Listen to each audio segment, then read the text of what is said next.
안녕하세요. 내정신 채널 가족 여러분 반갑습니다. 12월 둘째 주 주말에 이렇게 여러분 또 뵙게 됐습니다. 귀한 시간 내주시고 또 이같이 문학을 사랑해 주셔서 너무 감사합니다. 우리는 이 같은 동반자라 할까요? 더불어 이 길을 걷는 사람으로서야 서로의 공감대 또 대감 이런 것들을 확실히 느낄 수 있는 것 같습니다. 맹고하면은 12월 달 되면은 동창회니 동문회니 모임들 참 많지 않나요? 그런 그 모임들 많을 때에 새삼 이 같은 관계를 생각하게 되는데요. '이 또한 관계가 아닌가.' 이런 생각을 하게 됩니다. 자, 오늘은 보셨다시피 찰스 스트릭랜드가 이제 파리 생활을 끝내기 직전에 있습니다. 다시 말씀드려서 지난주까지는 이제 파리 생활을 마무리하기 위한 단계로서의 얘기였고, 그다음에는 타히티로 떠나게 됩니다. 타히티로 떠나기 직전의 얘기가 오늘 나오게 되는데요. 크게 봤을 때에 이때까지 타히티로 떠나기 전까지의 삶이 6펜스의 세계, 이 세상에서의 세계를 중심으로 그렇게 얘기되는 게 지금까지의 얘기였다면은,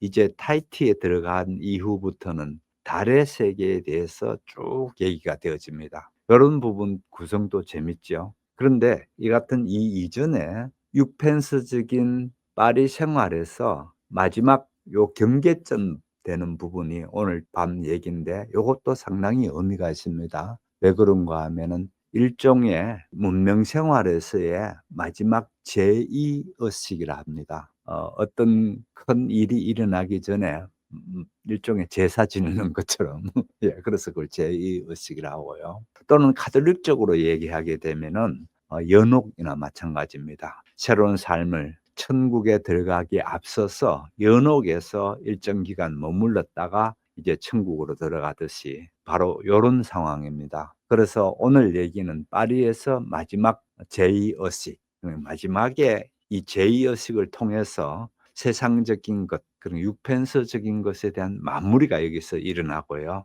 그다음에는 이쪽 타히티라는 섬에서 벌어지는 일들이 마지막 생애입니다. 여기서 이제 얘기가 끝나게 되는데요. 물론 여기에서 고갱에 예술적 꽃이 활짝 핀 자리가 이 타히티입니다. 그래서 이 말씀드렸다시피 스트릭랜드는 고갱을 모델로 한 그런 소설의 주인공입니다. 그래서 아무튼 이 고갱의 예술혼이 어떻게 타히티에서 활짝 피어나는가라는 상황에서 우리가 거기에 동참하기에 앞서서 우리도 마찬가지로 파리에서 그야말로 마지막 제2 이식을 지금 우리가 읽기에는 심리적으로 좀 부담스러울 수 있는 그야말로 고생, 속된 말로 개고생하는 얘기가 나옵니다. 그래서 개고생하는 얘기에서 너무 마음 불편해하지 마시고요. 아까도 말씀드렸다시피 천국에 들어가기에 앞서서 한번 거쳐가야 될,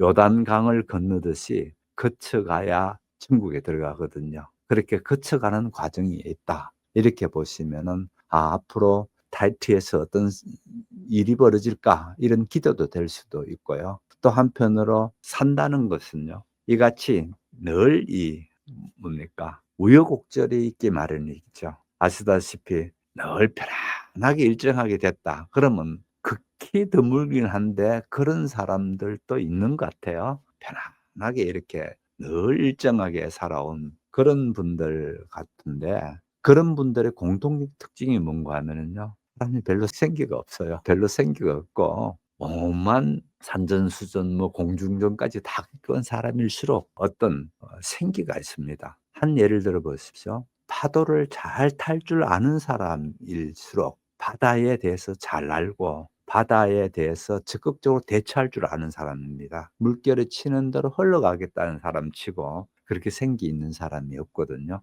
바로 이제 그런 경우인데, 오늘 그런 전 이해를 두시고 가시면 좋겠습니다. 그래서 먼저 요약했는 거를 한번 보시고 이어서 들어가도록 하겠습니다. 여러분, 위대한 예술이라는 게 과연 비인간적인 삶까지 정당화할 수 있을까요? 천재성이라는 이름 아래 한 인간이 자기 자신은 물론이고 주변 사람들의 삶까지 파괴하는 걸 과연 우리가 용납할 수 있을까요? 오늘 우리는 서머싱 몸의 걸작이죠. 달과 육펜스의 주인공 찰스 스트리클랜드의 가장 혹독했던 여정을 함께 따라가 보면서 이 무거운 지문에 대해 한번 깊이 생각해 보려고 합니다. 내정신 채널 가족 여러분, 안녕하세요. 오늘은 한 남자가 발밑에 굴러다니는 평범한 행복, 즉 육펜스는 거들떠보지도 않고 오직 저 밤하늘에 떠있는 광기 어린 이상, 달만을 쫓아 떠나는 이야기? 그 잔혹하면서도 아름다운 순례길로 여러분을 초대합니다. 이 말, 스트리클랜드가 마침내 타히티에 도착해서 한 말인데요. 이걸 보면 그의 길고 고통스러웠던 방랑이 그냥 도망치는 게 아니었다는 걸 알 수 있죠. 바로 자기 영혼의 좌표를 찾아가는 어쩌면 필연적인 여정이었던 겁니다. 하지만 이 약속의 땅에 도착하기까지 그가 거쳐야 했던 길은 그야말로 지옥이나 다름없었습니다. 바로 이 질문이 오늘 우리가 함께 풀어야 할 가장 큰 수수께끼입니다. 지극히 평범한 주식 중개인이었던 한 남자가 도대체 어떻게 모든 문명적인 가치를 내던지고 예술의 광기에 사로잡힌 괴물이 되었을까요? 우리 한번 탐정이 된 것처럼 그 결정적인 전환의 순간들을 하나하나 따라가 보죠. 자, 그럼 먼저 그의 연옥이라고 할 수 있는 마르세유로 가보겠습니다. 런던과 파리에서의 삶이 무너진 뒤에 타히티라는 천국에 가기 전에 반드시 거쳐야 했던 시련의 공간이죠. 여기는 그냥 실패한 장소가 아니에요. 예술가로 다시 태어나기 위한 뭐랄까 아주 뜨거운 용광로 같은 곳이었습니다. 이 어두운 시절을 증언해줄 사람이 한 명이 있는데요. 바로 니콜스 선장입니다. 정직하게 일하는 대신에 잔꾀나 속임수로 먹고 사는 그런 부두의 건달이죠. 그의 이야기는 스트리클랜드의 가장 비참했던 시절을 들여다볼 수 있는 중요한 열쇠가 되긴 하는데요. 근데 문제가 뭐냐? 이 사람 말을 고지고대로 믿을 수가 없다는 거예요. 아주 흥미롭지만 좀 믿기 힘든 그런 안내자인 셈이죠. 니콜스 선장하고 스트리클랜드 이 두 사람 다 문명에서 벗어나고 싶어 했던 건 똑같아요. 근데 그 길이 완전히 달랐습니다. 니콜스는 아내로 상징되는 사회적 규범이나 가정이라는 족쇄에서 끝내 벗어나지 못하고 그냥 불평만 늘어놓는 길들여진 야수가 됐죠. 반면에 스트리클랜드는 그 모든 족쇄를 아주 가차없이 끊어버렸습니다. 어쩌면 니콜스는 스트리클랜드가 될 수도 있었지만 실패해버린 바로 우리 보통 사람들의 모습일지도 모르겠습니다. 스트리클랜드가 사회적으로 추락하기 시작한 곳이 바로 여기입니다. 무료 숙박소. 이름이나 개성 이런 게 아니라 그냥 서류 한 장으로만 존재가 증명되는 곳이죠. 여기서 그는 인간 이하의 존재라 되면서 문명 세계의 마지막 껍데기마저 벗어던지는 겁니다. 이건 비극이라기보다는 오히려 원시적인 생명력을 되찾기 위한 꼭 필요한 과정이었던 겁니다. 생각해보세요. 런던에 잘 나가던 증권 중개인이었던 남자가 이제는 쓰레기통을 뒤져서 담배꽁초를 주워야 생존할 수 있는 신세가 된 거예요. 이 장면 하나만 봐도 그가 얼마나 완벽하게 과거와 단절했는지 알 수 있죠. 모든 걸 잃었지만 역설적이게도 모든 것에서 자유로워지고 있었던 겁니다. 바로 이 지점에서 스트리클랜드는 정말 중요한 선택의 기로에 서게 됩니다. 서쪽, 그러니까 미국으로 가는 배를 타면 다시 안정된 삶으로 돌아갈 수도 있었어요. 하지만 그는 굶어 죽는 한이 있더라도 오직 동쪽, 타히티로 가겠다고 고집합니다. 이건 단순히 동쪽이냐 서쪽이냐의 문제가 아니었어요. 발밑의 현실, 즉 6펜스의 세계로 돌아갈 거냐, 아니면 저 멀리 손에 잡히지 않는 이상, 달의 세계를 향해 갈 거냐 하는 영혼의 선택이었던 겁니다. 이 1화는 그의 내면을 정말 기가 막히게 보여주는데요. 아니, 덩치 큰 건달한테 죽도록 맞았는데 두려워하거나 화를 내는 게 아니라 피식 웃으면서 닭싸움보다 재밌네? 이랬다는 거예요. 육체적인 고통이나 생명의 위협 같은 것조차도 그의 내면을 불태우는 그 예술적인 충동 앞에서는 그냥 한낱 구경거리에 불과했던 거죠. 정말 보통 사람이 아니죠. 자, 이제 이 소설의 핵심 주제라고 할 수 있는 부분으로 넘어가 볼게요. 바로 예술의 가치와 시장의 가치가 어떻게 부딪히는지를 아주 날카롭게 보여주는 일화가 있거든요. 이야기는 이렇게 시작됩니다. 코언이라는 상인이 굶주린 스트리클랜드한테 200프랑을 빌려줘요. 근데 얼마 뒤에 스트리클랜드는 돈 대신에 그림 한 장 툭 던져놓고 사라져버립니다. 코언의 아내는 그걸 보더니 세상에 잎사귀가 파란 코코넛 나무는 처음 보네 하면서 비웃고는 그림을 그냥 잡동사니 취급해서 다락방에 처박아둡니다. 그런데 몇 년이 지나고 스트리클랜드가 천재 화가로 알려지자 그 다락방에 처박혀 있던 잡동사니의 가치가 무려 3만 프랑으로 뛰어오릅니다. 200프랑 빚 대신 받은 그림이 어마어마한 보물이 된 거죠. 자, 여기서 우리가 정말 중요한 질문을 던져봐야 해요. 코어는 땅을 치고 후회했겠지만 만약에 스트리클랜드가 살아있어서 그 3만 프랑을 받았다면 어땠을까요? 아마 코웃음 한번 치고 말았을 겁니다. 코언한테 그림은 돈, 즉 6펜스로 바꿀 수 있을 때만 의미가 있지만 스트리클랜드에게 그림은 그 자체가 목적인 달이었으니까요. 이 둘의 세계는 절대 만날 수가 없는 거죠. 자, 이제 분위기를 확 바꿔서요. 스트리클랜드의 영혼이 마침내 안식처를 찾은 곳 타히티로 한번 가보겠습니다. 마르세유로의 그 어둡고 차가운 분위기와는 180도 다른 생명력이 넘치는 세계죠. 타히티는 런던의 잿빛 단계와는 완전히 다른 곳이에요. 모든 게 강렬한 색으로 빛나고 공기 중에는 짙은 꽃향기가 가득하고 사람들 웃음소리가 끊이지 않는 것. 스트리클랜드가 평생을 찾아 헤맨 그의 내면과 완벽하게 맞아떨어지는 그런 장소였던 겁니다. 그리고 바로 이곳에서 그는 티아레 존슨이라는 여인을 만납니다.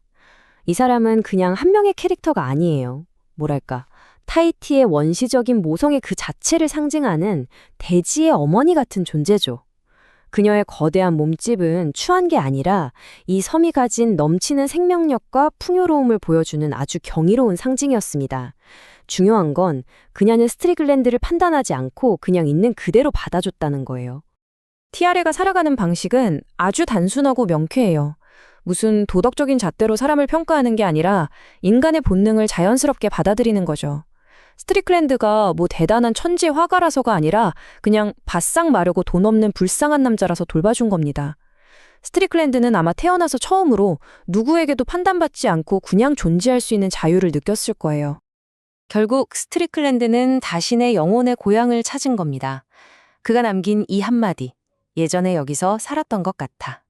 이 말 한마디가 모든 걸 설명해주죠. 그의 길고 고된 방랑은 도망이 아니라 바로 이 장소에 오기 위한 필연적인 순리였던 겁니다. 런던에서는 가면을 쓰고 살았지만 타히티에서 비로소 진짜 자기 얼굴을 찾은 거죠. 자, 지금까지 스트리클랜드의 여정을 쭉 따라와 봤습니다. 그가 그토록 원하던 달을 좇기 위해 치러야 했던 대가는 대체 무엇이었을까요? 그리고 그의 삶은 우리에게 어떤 질문을 던지고 있을까요? 그의 여정을 돌아보면 주변 인물들이 스트리클랜드라는 거울을 통해 자신의 세계를 비추는 걸 볼 수 있어요. 니콜스 선장은 그가 버리고 온 실패한 과거의 유령 같은 존재였고요. 코어는 그가 그토록 경멸했던 6펜스, 즉 세속적인 가치의 화신이었죠. 그리고 마침내 티아레를 만나서 모든 걸 판단 없이 받아주는 원초적인 세계, 바로 달의 품에 안기게 됩니다. 이들은 모두 스트리클랜드라는 거울을 통해 자기 자신을 비춰보는 인물들이었던 셈입니다. 결국 우리는 맨 처음 던졌던 질문으로 다시 돌아오게 됩니다. 스트리클랜드는 자기 예술을 위해서 다른 사람의 삶을 망가뜨리고 스스로도 파멸했잖아요. 그의 삶은 끔찍했지만 그 잿더미 위에서 불멸의 예술을 만들어냈단 말이죠. 과연 우리는 이 둘을 따로 떼어놓고 볼 수 있을까요? 위대한 예술이라는 결과가 그 과정에서 벌어진 모든 비인간적인 행동들을 용서할 수 있는 걸까요? 이 질문에 대한 답은 아마 정해져 있지 않을 겁니다. 우리 각자의 마음속에서 찾아야겠죠. 지난주까지 어땠는지를 한번 보겠습니다. 지난주에는 화자가 마침내 원하고 싶어서도 아닌데 찰스 스트릭랜드를 파리에서 마지막 만남을 얘기하고 있습니다. 기어코 어떤 일인지 모르지만 찰스 스트릭랜드는 아직 한 번도 보여주지 않던 그런 그림을 보여주기도 하고, 그러는 특히 블란치와의 마지막에 대한 얘기라든지 이런 것들을 우리가 독자들이 마침내 알 수 있도록 그렇게 되면서 운명이었구나, 어쩔 수 없는 그런 운명적으로 이렇게 일이 되어졌구나라는 게 지난번 마지막 얘기였습니다. 지난주에 화자가 마침내 처음으로 스트릭랜드의 그림을 대했을 때에 어땠습니까? 굉장히 감동을 했나요? 아니죠. 화자조차도 그 그림을 보는 순간에 이렇게 얘기했죠. "술 취한 마부가 그림 같다." 이 얘기했습니다.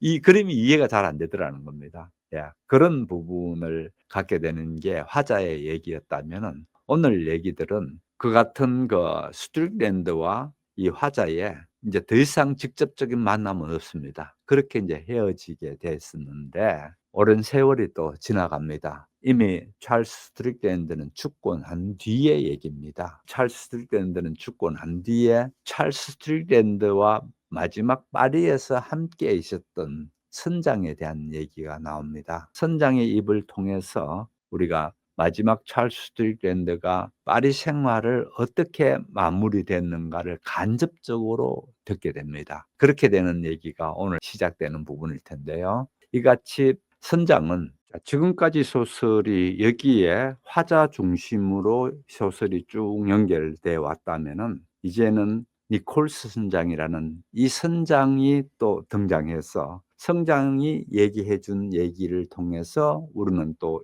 얘기를 전해 듣는 방식입니다.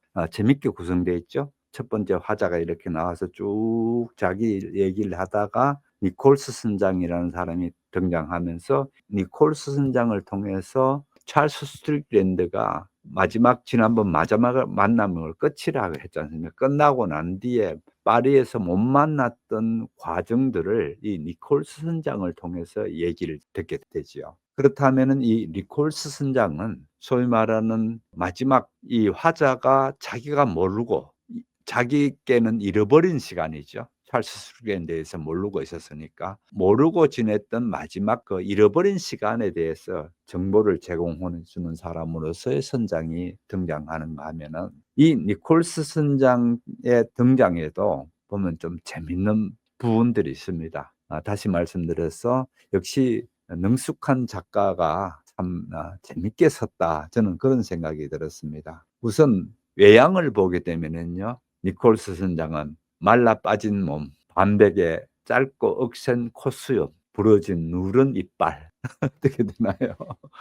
외양을 보면 맹간이 그려지나요? 말라 빠진 몸매, 반백에 짧고 억센 콧수염, 부러진 누런 이빨을 가진 인물로 묘사되고 특히 그의 조그마고 푸른 두 눈이 정신을 차릴 수 없이 만큼 쉴 새 없이 이렇게 눈이 반질반질하면서 움직이더라는 겁니다. 결국 여기에서 우리가 언뜻 볼 수 있는 거는 이 사람은 정직한 노동 세계에 익숙해진 게 아니고 이 자본주의 세계라든지 문명 사회에서 또는 부두에서 일하는 건달처럼 살면서 자기 나름대로의 익혀진 삶의 방식 그거를 엿볼 수가 있죠. 그래서 부두에 살고 있는 그런 부두 건달 이 정도로 이 니콜스 선장을 보면 될 테고요. 그래서 약간의 희극적인 요소도 있습니다. 하는 말들도요. 예를 들어서 나는 거의 처음에 만났을 때 얘기가 아침이지만은 오전이긴 하지만은 술 한잔 하겠느냐고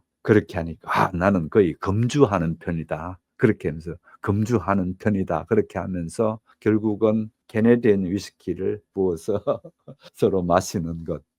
금방 자기가 했던 말과 그다음 행동이 달라지는 요런 어떤 인물인 거를 보게 됩니다. 결국은 이 소설에서는 이제 니콜스 선장이라는 사람이 타히티에 대해서 여기에서 스트릭랜드가 어떻게 생활했는가라는 걸 간접적으로 듣는 얘기를 우리께 인제 전해 주는 방식입니다. 그래서 우리는 이거를 읽으면서 곧이곧대로보다는 이 전해지는 얘기 속에 '허구적인 요소가 뭐가 있을까?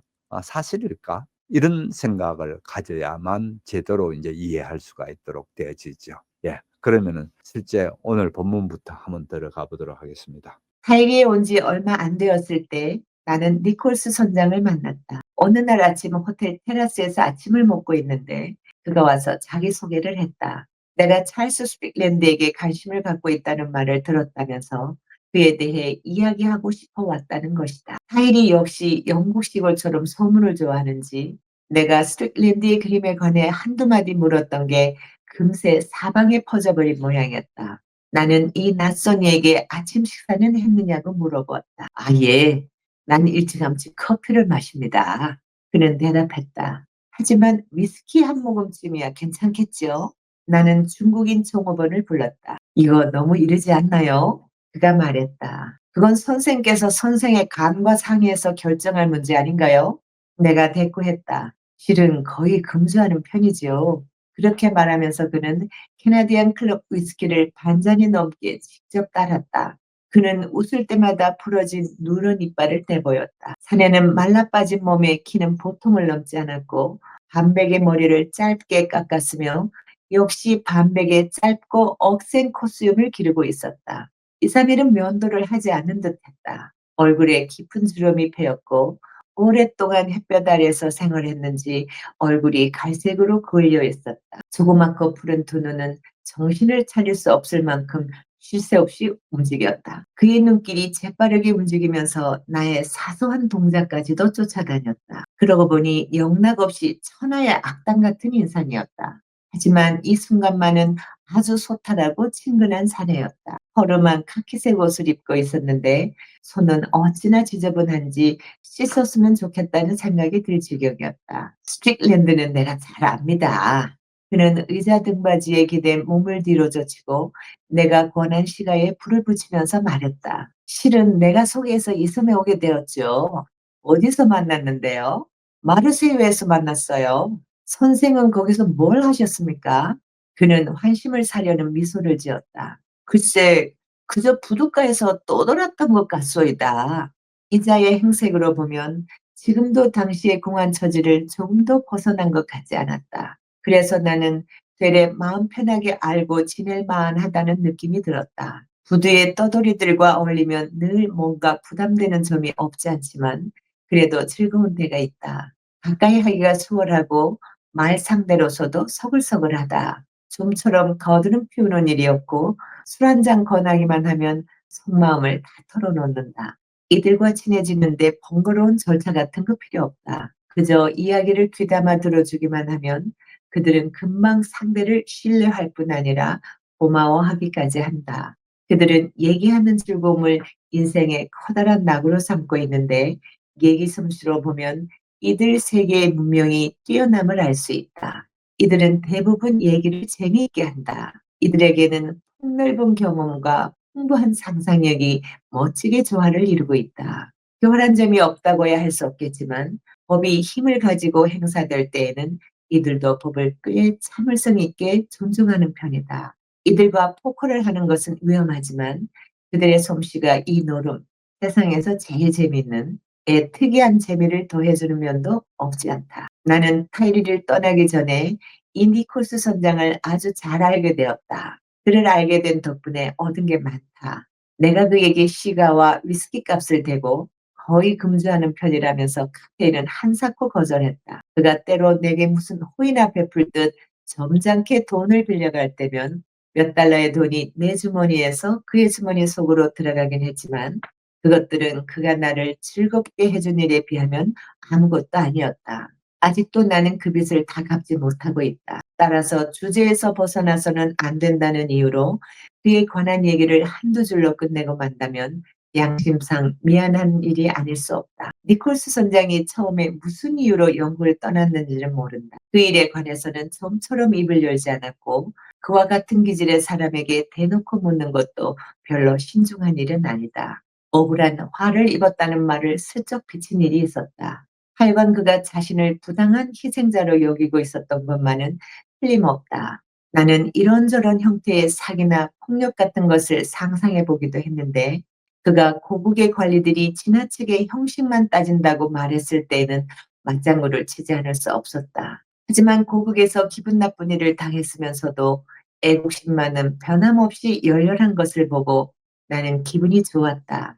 그는 번번이 영국이 세계에서 가장 훌륭한 나라 아닙니까? 하는 식으로 말했고 미국인이나 식민지인, 남유럽인, 네덜란드인, 남양군도의 원주민들에 대해서도 대단한 우월감을 가지고 있었다. 하지만 나는 그가 행복한 인간이었다고는 생각지 않는다. 그는 소화불량으로 고생하고 있었다. 위장약인 펩신 정제를 빨아먹는 모습을 자주 볼 수 있었다. 아침에는 입맛이 없었다. 하지만 괴로움이 그것 한 가지뿐이었다면 그렇게까지 풀이 죽지는 않았을 것이다. 인생이 만족스럽지 못한 데에는 그보다 큰 원인이 있었다. 8년 전에 급하게 아내를 얻었던 모양이다. 세상에는 자비로운 섭리를 따라 분명 독신으로 살게끔 운명 지어졌으면서도 고집이 세거나 또는 불가피한 사연으로 그 천명을 거스르는 사녀들이 있다. 결혼한 독신주의자처럼 가엾은 사람이 어디 있겠는가.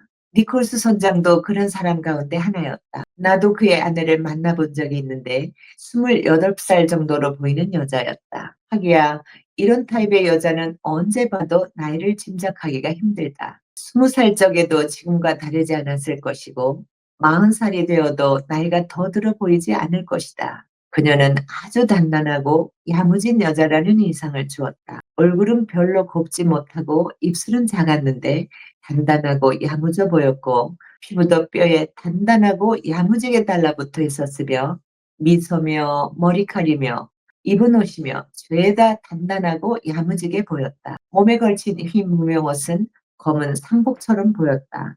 나는 도무지 이해가 안 갔다. 왜 니콜스 선장이 이런 여자와 결혼했을까? 결혼을 했더라도 왜 버리지 못했을까? 하기야 버린 적이 있을지도 모른다. 한두 번뿐이었겠는가.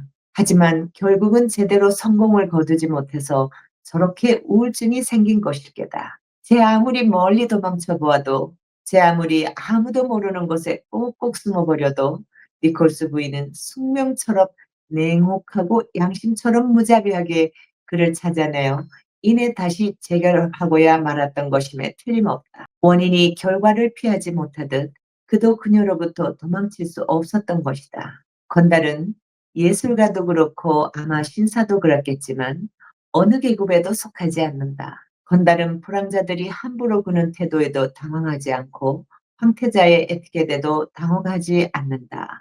그런데 니콜스 부인은 확실한 계급, 그러니까 최근에 목소리가 커진 이른바 중하류 계급에 속한다. 그녀의 부친은 사실 경찰이었다.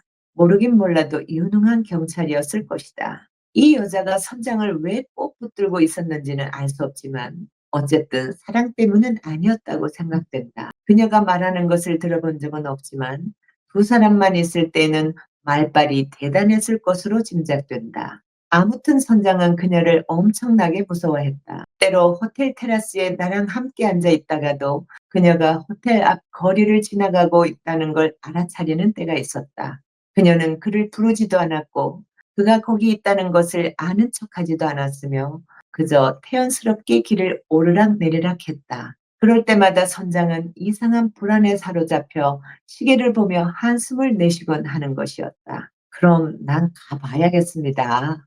그는 말했다. 이럴 때면 어떤 재미있는 얘기나 위스키로도 그를 붙잡아 둘 수 없었다. 험난한 태풍에도 겁없이 맞서고 상대가 무기만 지니지 않았으면 연하문명의 흑인쯤은 권총 한 자루만 가지고도 대적하기를 주저하지 않을 사나이가 부인 앞에선 그런 꼴이었다. 때로는 니콜스 부인이 딸을 호텔로 보내기도 했다. 창백한 얼굴에 뚱한 표정의 7살 난 아이였다. 어머니가 오시래요. 아이는 거의 우는 소리로 말했다. 알았다 얘야. 니콜스 선장이 대답한다. 그는 곧장 자리에서 일어나 딸을 따라 집으로 향했다. 이것이 바로 물질에 대한 정신의 승리를 보여주는 아주 좋은 본보기가 아닐까.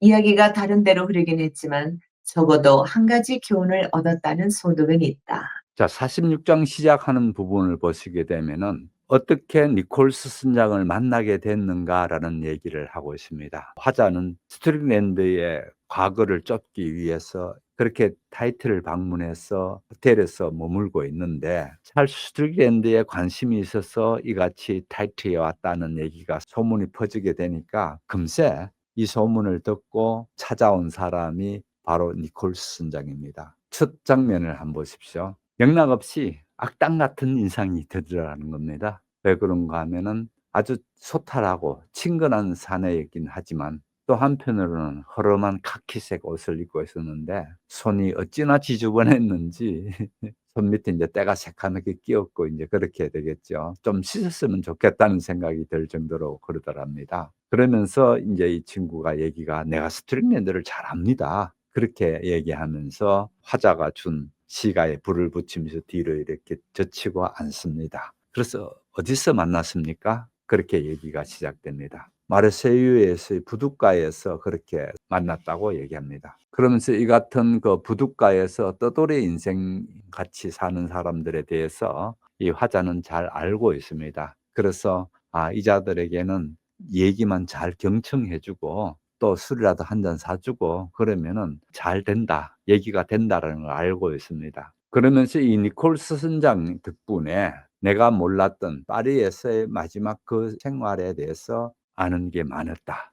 그렇게 얘기합니다. 이 니콜스 선장은 원래 영국 출신의 사람이었는데 왜 영국을 떠났는지 그런 거는 모른다는 겁니다. 그러나 아무튼 대부분 이때는 영국에서 좀 안 좋은 일들, 그 영국 정부와의 안 좋은 일이든지 공무원들과의 안 좋은 일인지 심지어 범죄자든지 이런 사람들이 자기 나라를 떠나서 파리라든지 다른 나라로 숨어드는 경우가 있었죠. 그러나 그런 거는 뭐 그렇게 자기는 아는 바가 없고 그는 번번이 영국이 세계에서 가장 훌륭한 나라가 아닙니까 하는 식으로 말했고 미국인이나 식민지, 남유럽, 네덜란드, 남양군주 원주민에 대해서도 대단한 우월감을 가지고 있었다. 이게 이제 일반적인 거죠. 요즘 내가 이거 뭐 이래라고 생각될지 모르지만은 당시에 사람들은 특히 서양 사람들은 이 같은 자기네들의 우월감이 대단한 사람이었습니다. 아무튼 그런 사람이긴 한데 이 사람이 뭐 그렇게 행복하다든지 여유롭게 산다는 느낌은 전혀 들지 않는다라는 얘기입니다.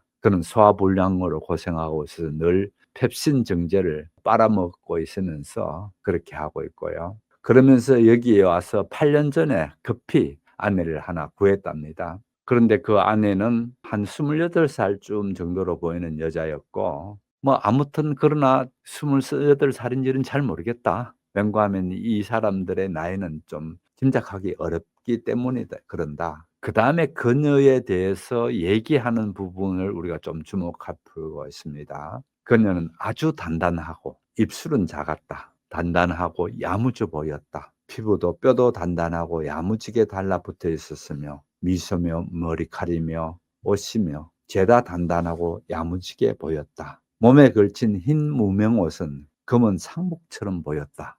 이 부분 마지막 부분에 몸에 걸치고 있는 흰 무명옷이 마치 상복처럼 보였다라는 부분도 뭔가가 특이하지 않나요? 이렇게 기술하는 부분요. 아무튼 여기에서 보시게 되면은 일종의 니콜스 선장과 그 니콜스 선장의 부인이라는 사람을 통해서 뭔가 이 소설이 진행될 부분에 대한 복선을 깔아주고 있습니다. 또 이 니콜스 선장의 아주 반대편에 서는 사람이 이제 여기에 찰스 스트릭랜드거든요. 그래서 찰스 스트릭랜드가 이랬다라고 탁 하게 되면은 덜 드러나잖아요. 그 반대에 있는 사람이 먼저 나와서 일종의 분위기랄까 이런 거를 앞으로 올 찰스 스트릭랜드가 잘 드러날 수 있도록 해주는 인물의 역할이 지금 니콜스 선장인데 그 니콜스 선장의 아내에 대한 얘기가 나옵니다. 그러면서 니콜스 선장은 이같이 젊은 여자와 결혼해서 살기는 했는데 이 여자는 버리지 못하고 살고 있는가 그런 생각을 혼자서 해보면 답이 없습니다. 없고 단지 이런 얘기를 합니다. 건달은 예술가도 그렇고 아마 신사도 그렇겠지만 어느 계급에도 속하지 않는다. 그렇죠? 건달이 어떤 계급에 속하나요? 그날 불황자들하고는 거의 비슷하지 않는가. 그런 사람들이 건달이인데 어떤 니콜스 선장은 확실한 계급, 이른바 뭐 중하류층 계급이라든지 뭐 이런 쪽에서 봤을 때는 속하지 않는가. 그런데 그 아내는 아버지가 유능한 경찰이었다고 하고요. 그러니까 자가 어떻게 해서 이 선장과 결혼을 하게 됐는지는 좀 전에 말씀드렸다시피 전혀 모르고 대신에 그녀는 상당히 말빨이 세더라는 겁니다. 상당히 말빨이 세고 선장은 그녀를 무척 무서워했다. 그렇게 합니다. 예를 들어 가지고 때로 호텔 테라스에 나랑 함께 앉아서 있다가도 그녀가 호텔 앞을 이쪽 보지도 않고 그냥 호텔 앞을 이렇게 지나갔는데도 막 알아보고 그녀는 그를 부르지도 않았는데 그저 태연하게 그 길을 오르락내리락 했을 뿐인데 그때마다 선장은 어떤 거예요 하면은 상당히 좀 불안해하면서 자꾸만 시계를 쳐다보고 그렇게 하는 거 또 한숨을 내쉬는 거를 본 적이 있다는 겁니다. 그러다가 난 이제 가봐야겠어." 그렇게 얘기하고 가는 겁니다. 그래서 이럴 때쯤은 아무리 내가 재밌는 얘기를 한다든지 또 위스키를 준다든지 그렇게는 할 수 없더라는 겁니다. 그래서 그냥 봤을 때는 마치 그 폭풍을 만났을 때에 겁없이 맞서고 또 상대가 무기만 지녔지 않았다면 연암의 흑인쯤은 그냥 권총 한 자루 가지고 와라도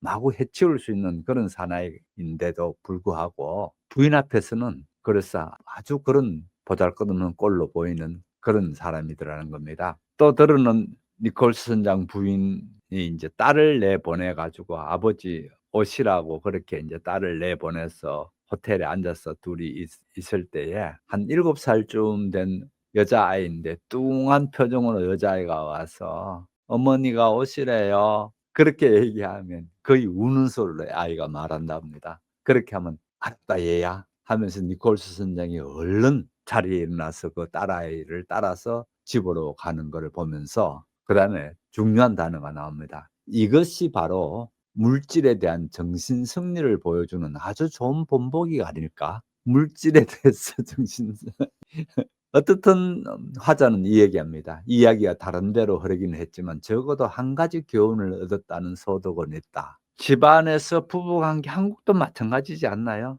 특히 결혼 초에 되게 되면은 뭐 여자가 남자를 잡아야 된다는 둥, 또 남자는 또 여자를 제대로 길들여야 된다는 둥 이따구 소리들 잘 하죠. 참 저는 이따구 소리라고 보는데요. 연구하면은 어디든지 보면은 이런 것들이 있기 마련입니다, 인간 세상에서는. 그러나 중요한 거는 상대편을 나와 같은 인격체로 동등하게 대하느냐, 안 그러면 내가 정복해야 될 또는 내가 뛰어넘어야 될 또는 안 그러면 권투 링 안에 복싱 권투가 벌어졌을 때 상대를 때려 눕혀야 될 걸로 상대를 보게 되면은 벌써 상대를 보는 눈부터 잘못되어져 버린 거죠. 불행이 뻔하게 보이는 거죠. 근데 이제 많은 경우에 부부 관계는 그렇지 않습니다. 그런데 여기에서 얘기가 "물질에 대한 정신 승리를 보여주는 것 같았다."라는 표현도 참 재미있는 데다가 화자가 니콜스 선장 부부와의 관계를 보면서 내놓은 일종의 그 특이한 표현법이랄까? 아주 독특한 표현법을 여기서 얘기하고 있는데요. 결국은 요거에 대한 반대가 이것과 같은 반대가 찰스 스트릭랜드가 이 타히티에서 있었던 일들, 그런 일들로 설정되어지기 때문에 그렇습니다. 이 장을 한번 요약하고 지나가 보도록 하겠습니다. 이 니콜스 선장은 어떤 역할을 하고 있는가, 이 장에서 잃어버린 시간을 먼저 채워줬다고 했습니다. 그다음에 두 번째에 제가 아까 같이 읽으면서 "요 부분이 특이하지요?"라고 했던 부분부터 해 보도록 할게요. 여기에 등장하는 니콜스 부인입니다. 이 부인을 얘기할 때에 뭐 야무진 피부, 뭐 입술, 심지어 미소까지라도 전부 다 입고 있는 옷까지도 야무진 걸로 그렇게 얘기하고 있습니다. 이 야무진 거를 왜 그러면 이렇게 강조하고 있는가 하니 이 타히티라는 자연, 이 자연은 이렇게 야무지다든지 그러지 않습니까? 매우 유동적이고 또 푸근할 수 있는 그런 부분이죠, 자연의 특징이요. 거기에 비해서 영국이라는 데서 온 여자, 아버지가 경찰관을 지냈다고 하니까 중산층쯤 되는 여자로서의 이 부인에 대한 설명들은 자연과의 대비시켜 놓는 거죠. 그렇게 대비시켜 놓고 특히나 니콜스 선장이 아내께 꼼짝 못하는 그런 부분을 봅니다. 다시 말씀드려서 결국은 니콜스 선장은 아내의 지배에 대해서 굴복해 버린 그런 정신적 굴복, 이렇게 됐죠. 정신적 굴복의 본보기를 보여주고 있습니다. 이거는 찰스 스트릭랜드가 런던에 있을 때의 에이미 본처죠. 에이미하고도 또는 가족하고도 인연을 끊고 나가는 부분, 또 그다음에 두 번째에 연인이었던 블란치와의 인연을 끊고 나가는 부분, 이런 부분과 좋게 비교되는 걸로 나오고 있죠. 그래서 이런 경우가 결국은 찰스 스트릭랜드가 인제 계속 이 후반부 얘기를 끌고 가야 될 텐데 찰스 스트릭랜드를 보이게 만들어 주는 거죠. 대항적 대사라고 합니다. 말이 어렵습니다. 대항적 서사 뭐 이런 말은 집어치워 버리고요. 영어를 보면 간다 count 반대편에 있다는 거죠. narrative라는 게 인제 주고받는 대화입니다. 서사입니다. count narrative라는 방식의 기법입니다. 요 기법을 통해서 이 이후에 오는 주인공이 확 드러나게 해 주는 방식입니다. 언뜻 생각에 예수님이 오시기 전에 세례 요한이 먼저 나타나죠. 세례 요한이 먼저 나타나서 나 뒤에 오실 분은 내가 그분을 신들매를 할 수 있는 그런 사람도 못 되는 사람이다. 나는 아무것도 아니고 단지 그분을 준비하는 사람이다라고 해서 나오는 거 보죠. 요런 경우가 일종의 카운트 내러티브. 이 카운트 내러티브. 예수님의 위대성이 더 잘 나타날 수 있도록 한 사람이 와서 이렇게 하듯이 지금 이 모습도 그런 형태를 보게 됩니다. 아무튼 여기에서 물질에 대해서 정신적 굴복이라고 했습니다. 굴복한 정신 이 얘기했습니다. 이거는 찰스 스트릭랜드하고 비교하게 될 때 특히 니콜스 선장은 비교되죠. 그런가 하면 니콜스 선장은 그 아내 28쯤 된 그 아내에게 완전히 쥐어상아 우리식으로 얘기하게 되면 꼭 쥐어서 살죠. 꼭 쥐어서 사는 거에 비해서 스트릭랜드는 모든 거를 가차없이 그냥 훌훌 털고 나가버리는 그런 사람으로 비교될 수가 있고요. 그다음에 곧 이어서 나오는 부분은 이야기가 더 뒤로 가버립니다. 그래서 이런 부분이 재밌죠. 여기서 이제 화자는 찰스 스트릭랜드를 살아있을 때 만났던 사람을 만나서 얘기하는데 이 니콜스 선장이 얘기를 하다가 더 뒤로 휙 돌아갑니다. 그래서 요 시점이 어느 시점으로 또 옮겨가는가라는 걸 알고 보셔야 되는데 47장에 오게 되면 이 시점이 아주 마르세유에서 완전 거지죠. 거지로서 살고 있는 그런 부분을 봅니다. 한마디로 인생이 바닥치고 있는 부분을 보죠. 다시 말해서 물질 사회, 자본주의 사회라는 것의 가장 밑바닥까지 떨어지게 되는 부분을 이제 47장에 보게 됩니다. 함께 보겠습니다. 나는 니콜스 선장이 해준 스틱랜드에 관한 여러 토막의 이야기를 한데 이어붙여 보았다. 그것을 되도록 앞뒤가 맞게 여기에 적어본다. 두 사람이 서로 알게 된 것은 내가 파리에서 스틱랜드를 마지막으로 만난 그해 겨울이 저물던 무렵이었다. 그 전 몇 달 동안 그가 어떻게 지냈는지는 모르겠다. 하지만 사는 게 아주 어려웠던 것만은 틀림없다. 니콜스 선장이 그를 처음 본 게 무료 숙박소에서였다니 말이다. 그 당시 마르세유에 파업이 있어 가진 것을 다 써버린 스트릭랜드는 입에 풀칠할 정도의 벌이도 할 수 없었던 모양이다.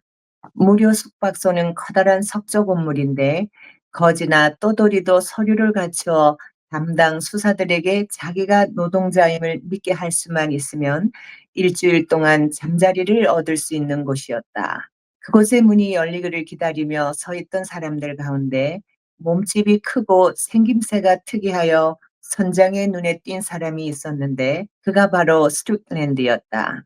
다들 맥없이 기다리고 있었다. 개 중에는 이리저리 왔다 갔다 하는 자도 있었고 벽에 몸을 기대고 있는 자도 있었으며 돌 위에 앉아 길가 고랑에 다리를 뻗고 있는 자도 있었다. 이윽고 문이 열려 사람들이 사무실로 줄줄이 들어갔는데 그때 선장은 스틱랜드의 서류를 본 수도사가 그에게 영어로 말하는 소리를 들었다. 하지만 이때는 그에게 말을 걸어볼 기회가 없었다. 왜냐하면 휴게실로 들어서자 한 수도사가 커다란 성경책을 옆구리에 끼고 들어와 방 한 끝에 있는 설교단으로 올라가서 예배를 시작했기 때문이다. 가련한 떠돌이들은 잠자리를 얻는 대가로 이 예배를 감수하지 않으면 안 되었다.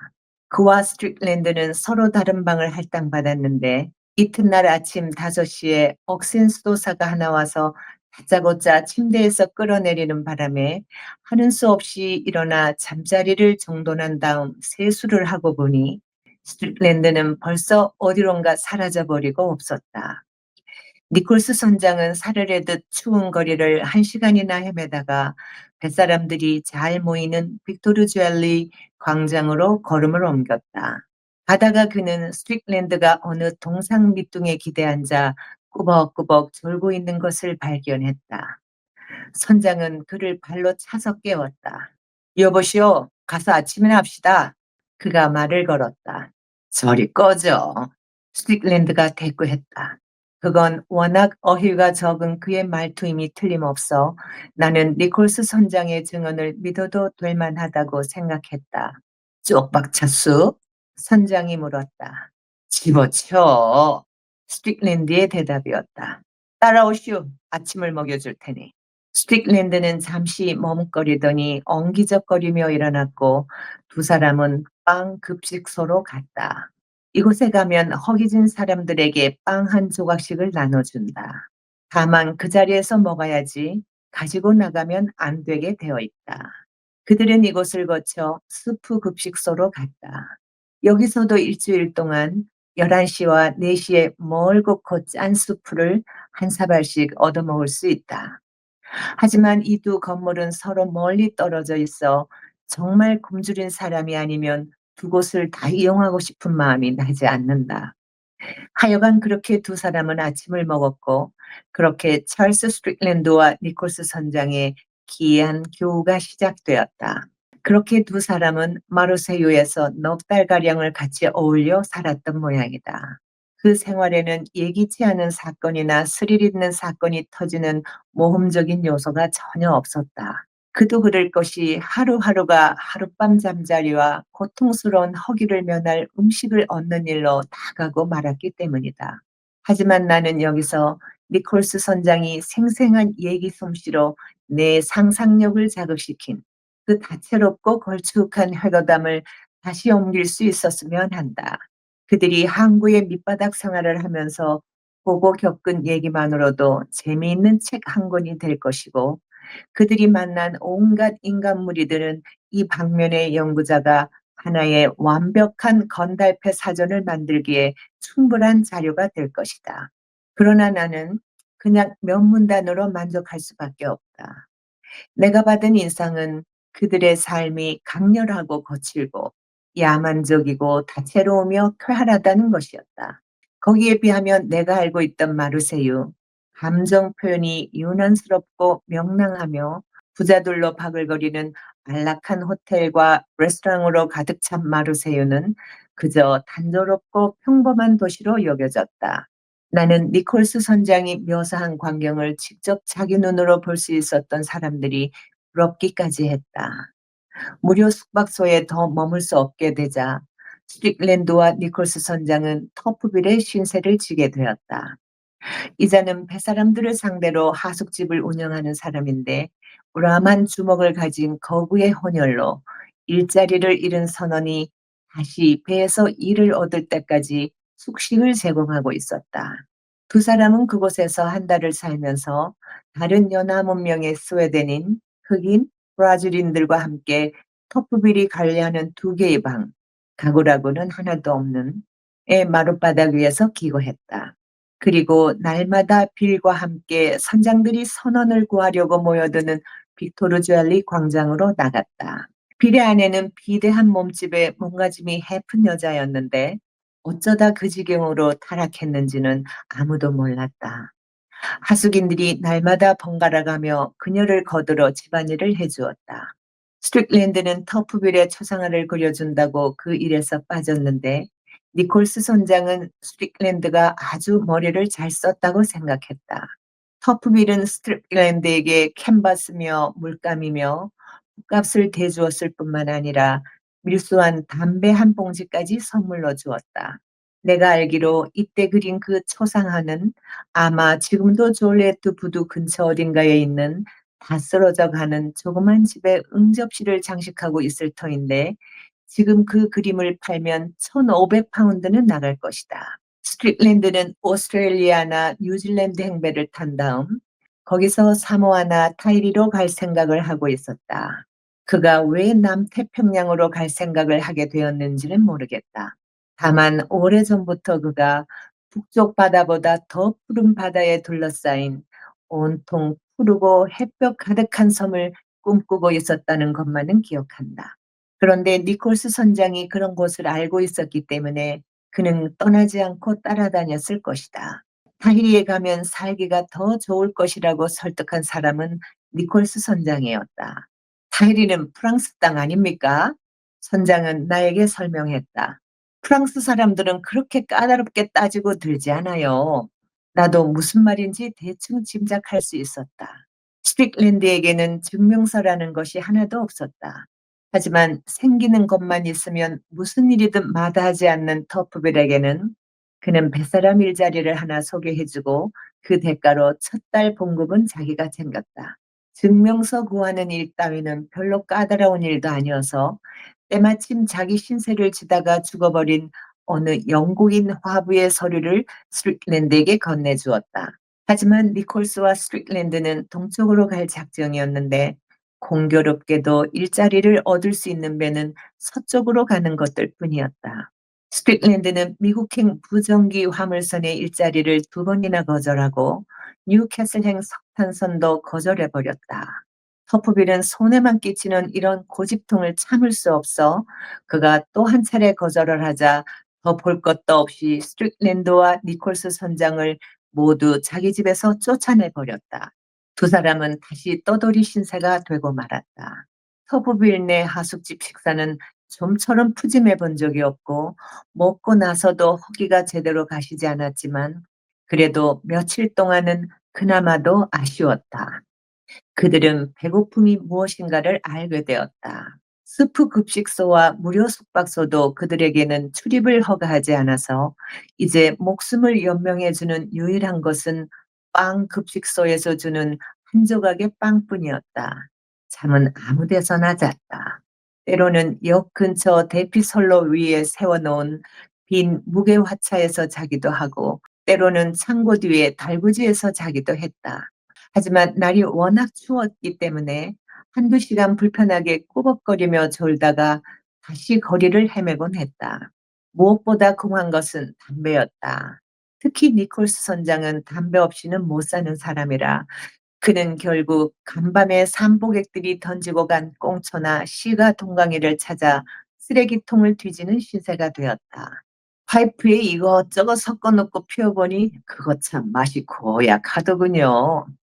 그는 그렇게 덧붙이면서 세상만사 달관한 듯이 어깨를 으쓱해 보였다.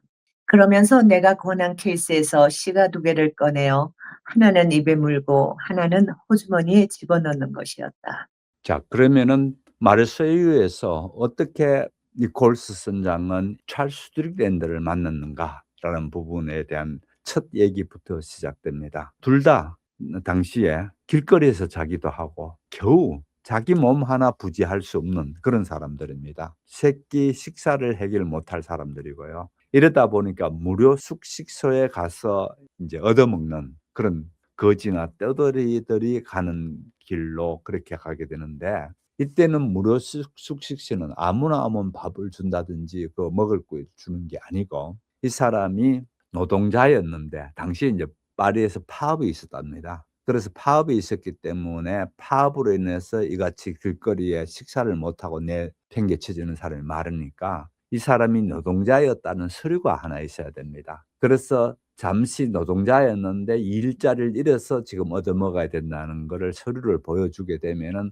그때 일주일 동안 거기서 기거할 수 있도록 해 줍니다. 그래서 잠자리를 얻을 수 있고 그렇게 먹을 수 있는 부분이 되는데 일주일이 지나면 내쫓기게 됩니다. 그렇게 무료 숙박소에서 줄 서서 기다리는데 찰스 스트릭랜드는 키가 덩치가 크고 생김새가 좀 특이하게 생겼다는 부분 우리가 앞에서 봤습니다. 그러다 보니까 선장 눈에 쉽게 띄었고, 그런데 이렇게 선장의 눈에 띄고 자기도 이제 줄 서서 거길 들어갔는데 그다음에는 얻어먹으러 가는 방으로 들어가기 전에 전부 다 모여서 그걸 하게 돼 있답니다. 신부가 와서 설교하는 부분을 들어야 된답니다. 그래서 보면은 그 얘기합니다. 가련한 떠돌이들은 잠자리를 얻는 대가로 이 예발을 감수하지 않으면 안 되었다. 그와 스트릭랜드는 서로 다른 방을 할당받았는데, 그래서 다른 방을 할당받고 그러는 바람에 헤어졌다는 거죠.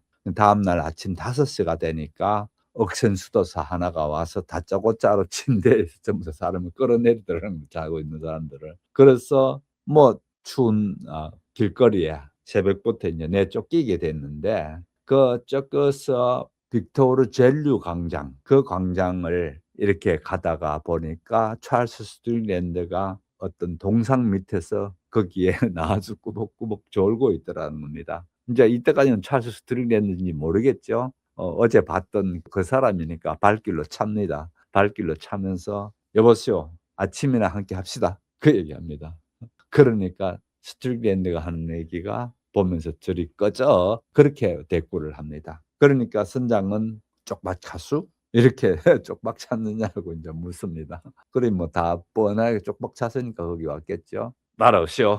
예, 이렇게 하면서 데리고 갑니다. 그래서 스트릭랜드는 잠시 머뭇거리더니 엉거정하면서 일어났고, 두 사람은 먼저 빵 급식소를 찾아가는 겁니다. 그렇게 가서 거기서 빵을 얻어먹습니다. 거기에서 빵 한 조각하고 짠 수프 하나를 주는데, 그거를 들고 나갈 수는 없고 거기서 다 먹고 나와야 한답니다. 그렇게 아침을 두 사람 해결합니다. 그러면서 둘이가 이제 교우가 시작되는 거죠. 그러다 보니까 거지로서 사는데 뭐 특별한 것도 없고 모험적인 요소라든지 뭐 특별한 게 없었다는 거죠. 당연히 없었겠죠. 그래서 화자가 보기에는 니콜스 선장이나 이 사람들이 건달들이죠. 건달패들이죠, 한마디로. 이 건달패들에 대해 가지고 뭐 나름대로의 그런 다채롭고 강렬하고 거칠고 야만적이고 쾌활한 그런 얘기거리가 있는 거는 분명했다. 그러면서 얘기를 인제 더 듣습니다. 그렇게 무료 숙박업소를 일주일 지나게 되는 게 인제 더 이상 있을 수 없게 돼서 이제 또 이 찰스 스트릭랜드를 데리고 또 다른 데로 갑니다. 이같이 더 이상 있을 수 없게 되니까 찰스 스트릭랜드와 니콜스 선장은 둘이서 터프빌에 신세를 지기로 했다고 그 얘기합니다. 이 터프빌은 말부터 그렇죠.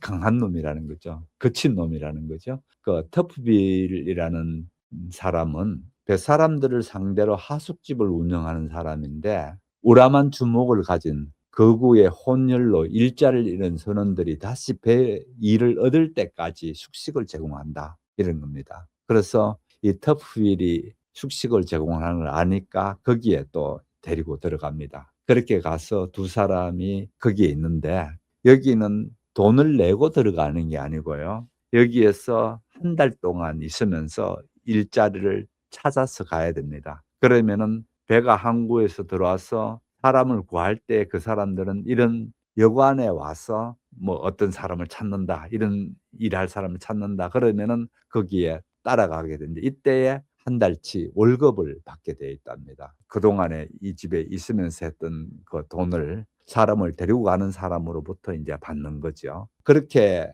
하는 일을 했는데, 한마디로 여기에는 보면은 스웨덴 사람, 흑인, 브라질 사람 뭐 등등 여러 사람이 섞여서 있고, 단지 방도 딱 2 개뿐인데 그 방이라고 해 봤자 가구 하나 없고, 그렇게 된 방에서 그냥 잠자고, 그다음에 여기서 나오는 식사라는 거는 아주 보잘것없는, 늘 먹어도 양이 차지 않을 정도의 작은 양의 식사를 이렇게 주고 그렇게 되는데, 다행히 찰스 스트릭랜드는 이때에 주인장의 그 초상화를 그려 주겠다, 이렇게 해서 그래서 좀 주인장인 터프빌로부터 캔버스면 물감, 붓 이런 것도 살 수 있는 돈을 지급받기도 하고, 그다음에 담배도 그 한 봉지 받기도 하고, 그렇게 하면서 그 집에 있습니다. 근데 인제 이들이 여기에 있는 경우는 스트릭랜드와 더불어 배를 이제 오스트레일리아나 안 그러면 뉴질랜드로 가는 배를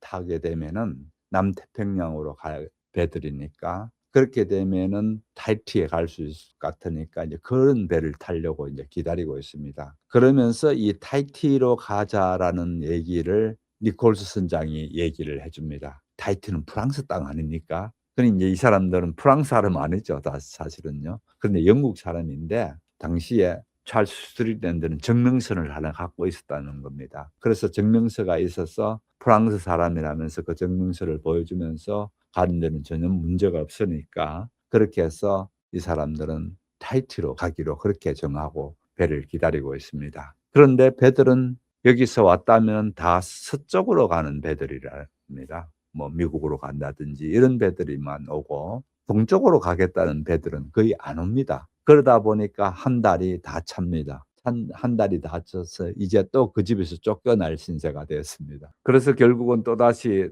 그들은 떠돌이 신세가 되었고 수프 급식소와 그다음에 무료 빵 급식소 이런 데 다니면서 그걸 얻어먹고 또 잠은 아무 데서나 그냥 잤고 예를 들어서 역 근처의 대피선로 이런 데서도 자고 또 그다음에 무게 화차 그러니까 위에 뚜껑이 없는 화차죠. 그 뚜껑이 없는 무게 화차 그런 데 들어가서 자기도 하고 그러면서 살아갑니다. 그런데 제일 어려운 거는 의외로 제일 어려운 건 담배 때문에 어렵다는 겁니다. 담배를 못 피니까. 그래서 이 자들은 행인들이 또는 산보객들이 담배 피다가 던져버린 꽁초 그거를 쓰레기통을 뒤지고 이렇게 해서 그거를 주워다가 이제 자기 파이프에 넣어서 피워 본다는 겁니다. 그렇게 해서 담배를 해결하고 있는데 그다음 얘기가 재밌습니다. 이같이 파이프에다가 이것저것 넣어서 피워보면 그 맛이 참 고약하더구만. 이렇게 하면서 맛이 고약하더라면서 어깨를 어색해 보입니다. 그러면서 그때가 생각났는지 이 화자가 내놓는 담배 케이스에 시가를 2개를 깨내더랍니다. 하나는 자기 입에 물고 하나는 자기 호주머니에 넣고 그렇게 하면서 담배를 피우고 그다음 얘기가 또 계속됩니다. 이따금 그들도 몇 푼이나마 돈벌이를 했다. 때로 우편선이 들어오기도 했는데 그럴 때면 니콜스 선장은 무슨 수를 써서든지 작업 감독과 아는 사이가 되어 두 사람 몫에 뱃짐 부리는 일을 얻어오곤 했다. 영국 배일 때면 두 사람은 수부실까지 숨어들어 선원들로부터 아침을 푸짐하게 얻어먹곤 했다. 그러자면 위험을 감수해야 했다. 재수없이 고급 선원을 맞닥뜨리면 장화 발끝에 채이면서 허둥지둥 쫓겨 배의 널빤다리를 내려오는 수도 있기 때문이다. 배만 부르면 엉덩이쯤 채이는 건 별거 아니죠. 니콜스 선장이 말했다. 그런 일 가지고 기분 나쁘게 생각지 않아요. 책임 있는 선원이면 규율도 생각해야 하지 않겠습니까? 나는 성난 항해사로부터 발길질을 당하며 배의 좁은 널빤다리를 곤두박질하듯 내려오면서도 그래도 영국인이랍시고 영국 상선의 규율 정신에 감탄하는 니콜스 선장의 모습이 눈앞에 선했다. 생선시장에 가면 허드렛 일은 곧잘 얻을 수 있었다. 한 번은 부두에 하역되어 있던 엄청나게 많은 오렌지 상자를 화물차에 실어주고 각자 1프랑씩 번 적도 있었다. 어느 날은 재수가 좋았다. 한 하숙집 주인이 마다가스카르에서 희망봉을 돌아 들어온 어느 화물선의 페인트 칠 일거리를 계약하고 왔던 것이다.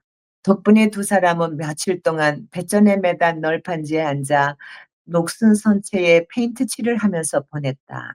그런 일이야말로 냉소적인 스트릭랜드의 기질로서는 한번 해보고 싶은 일이었을 것이다. 나는 니콜스 선장에게 그가 그때 어려움을 어떻게 견디더냐고 물어보았다.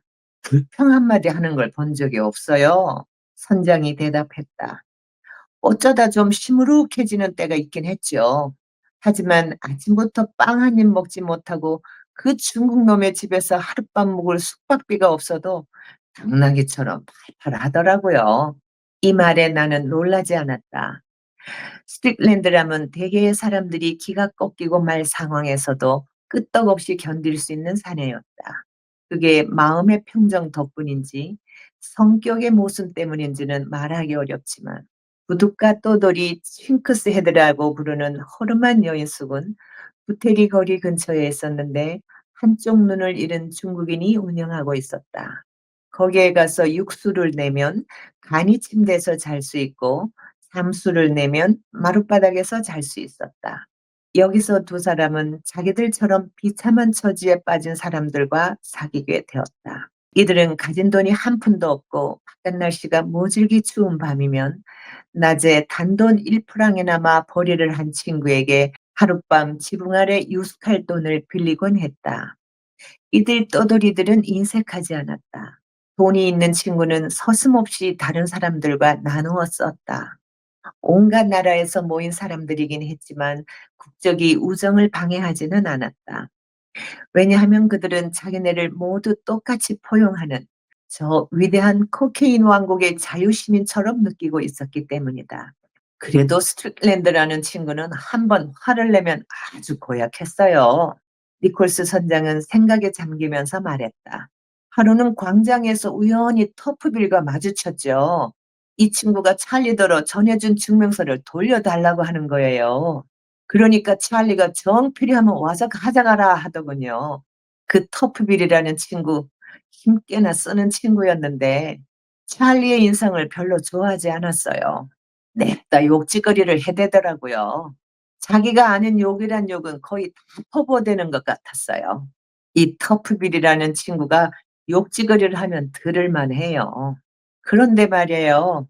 찰리가 잠시 듣고 있는 것 같더니 바짝 다가서서 꺼져 이 자식아 라고 일갈하는 게 아니겠어요? 말보다도 그 기세가 아주 대단했어요. 터프빌이 글쎄 찍소리도 못하더라니까요. 그냥 누렇게 질려서 마치 볼 일이 생각난 사람처럼 주춤주춤 가버리고 말더군요. 니콜스 선장의 말을 그대로 따르자면 그때 스트릭랜드는 내가 여기에 적은 대로 말했던 것은 아니다. 하지만 나는 이 책이 가정에서 읽힐 것을 염두에 두고 있기 때문에 진실을 희생시키는 면이 있더라도 집안에서 익히 사용하는 표현을 쓰는 게 더 낫다고 생각한다. 그런데 터프빌은 별것 아닌 뱃놈에게 당한 굴욕을 그대로 참고 있을 인간이 아니었다. 채통이 서야 힘을 행사할 수 있을 게 아닌가. 그가 스트릭랜드에게 본때를 보여주겠다고 단단히 벼르더라는 말을 그의 집에 하숙하는 선원 하나가 이야기해 주었는데 뒤이어 또 다른 선원이 같은 이야기를 했다. 어느 날 밤 니콜스 선장과 스트릭랜드는 부테리 거리의 한 술집에 앉아 있었다.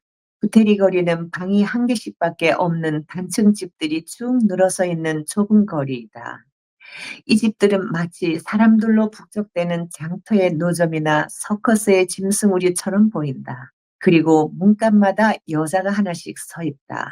기둥에 나른하게 몸을 기대고 저 혼자 콧노래를 부르고 있는 여자. 쉰 목소리로 지나가는 사람을 부르는 여자. 축 늘어져 책을 보고 있는 여자. 아주 각색이다. 프랑스인, 이탈리아인, 스페인인, 일본인, 유색인 등 국적도 다양하다. 뚱뚱한 여자도 있고 마른 여자도 있다. 분을 덕지덕지 바른 얼굴, 짙게 그린 눈썹, 새빨간 입술에서 세월이 새긴 주름과 방탕한 삶이 남긴 상처가 엿보인다. 검은 스미즈에 살색 스타킹을 신고 있는 여자들도 있고 노랗게 물들인 곱슬머리에 짧은 모슬린 원피스를 입고 있어 소녀처럼 보이는 여자도 있다. 열린 문을 통해 안을 들여다보면 붉은 타일을 깐 바닥과 커다란 나무 침대, 그리고 물주전자와 대야가 놓여 있는 전나무 테이블이 보인다. 이 부테리 거리에는 온갖 종류의 사람들이 어슬렁거린다.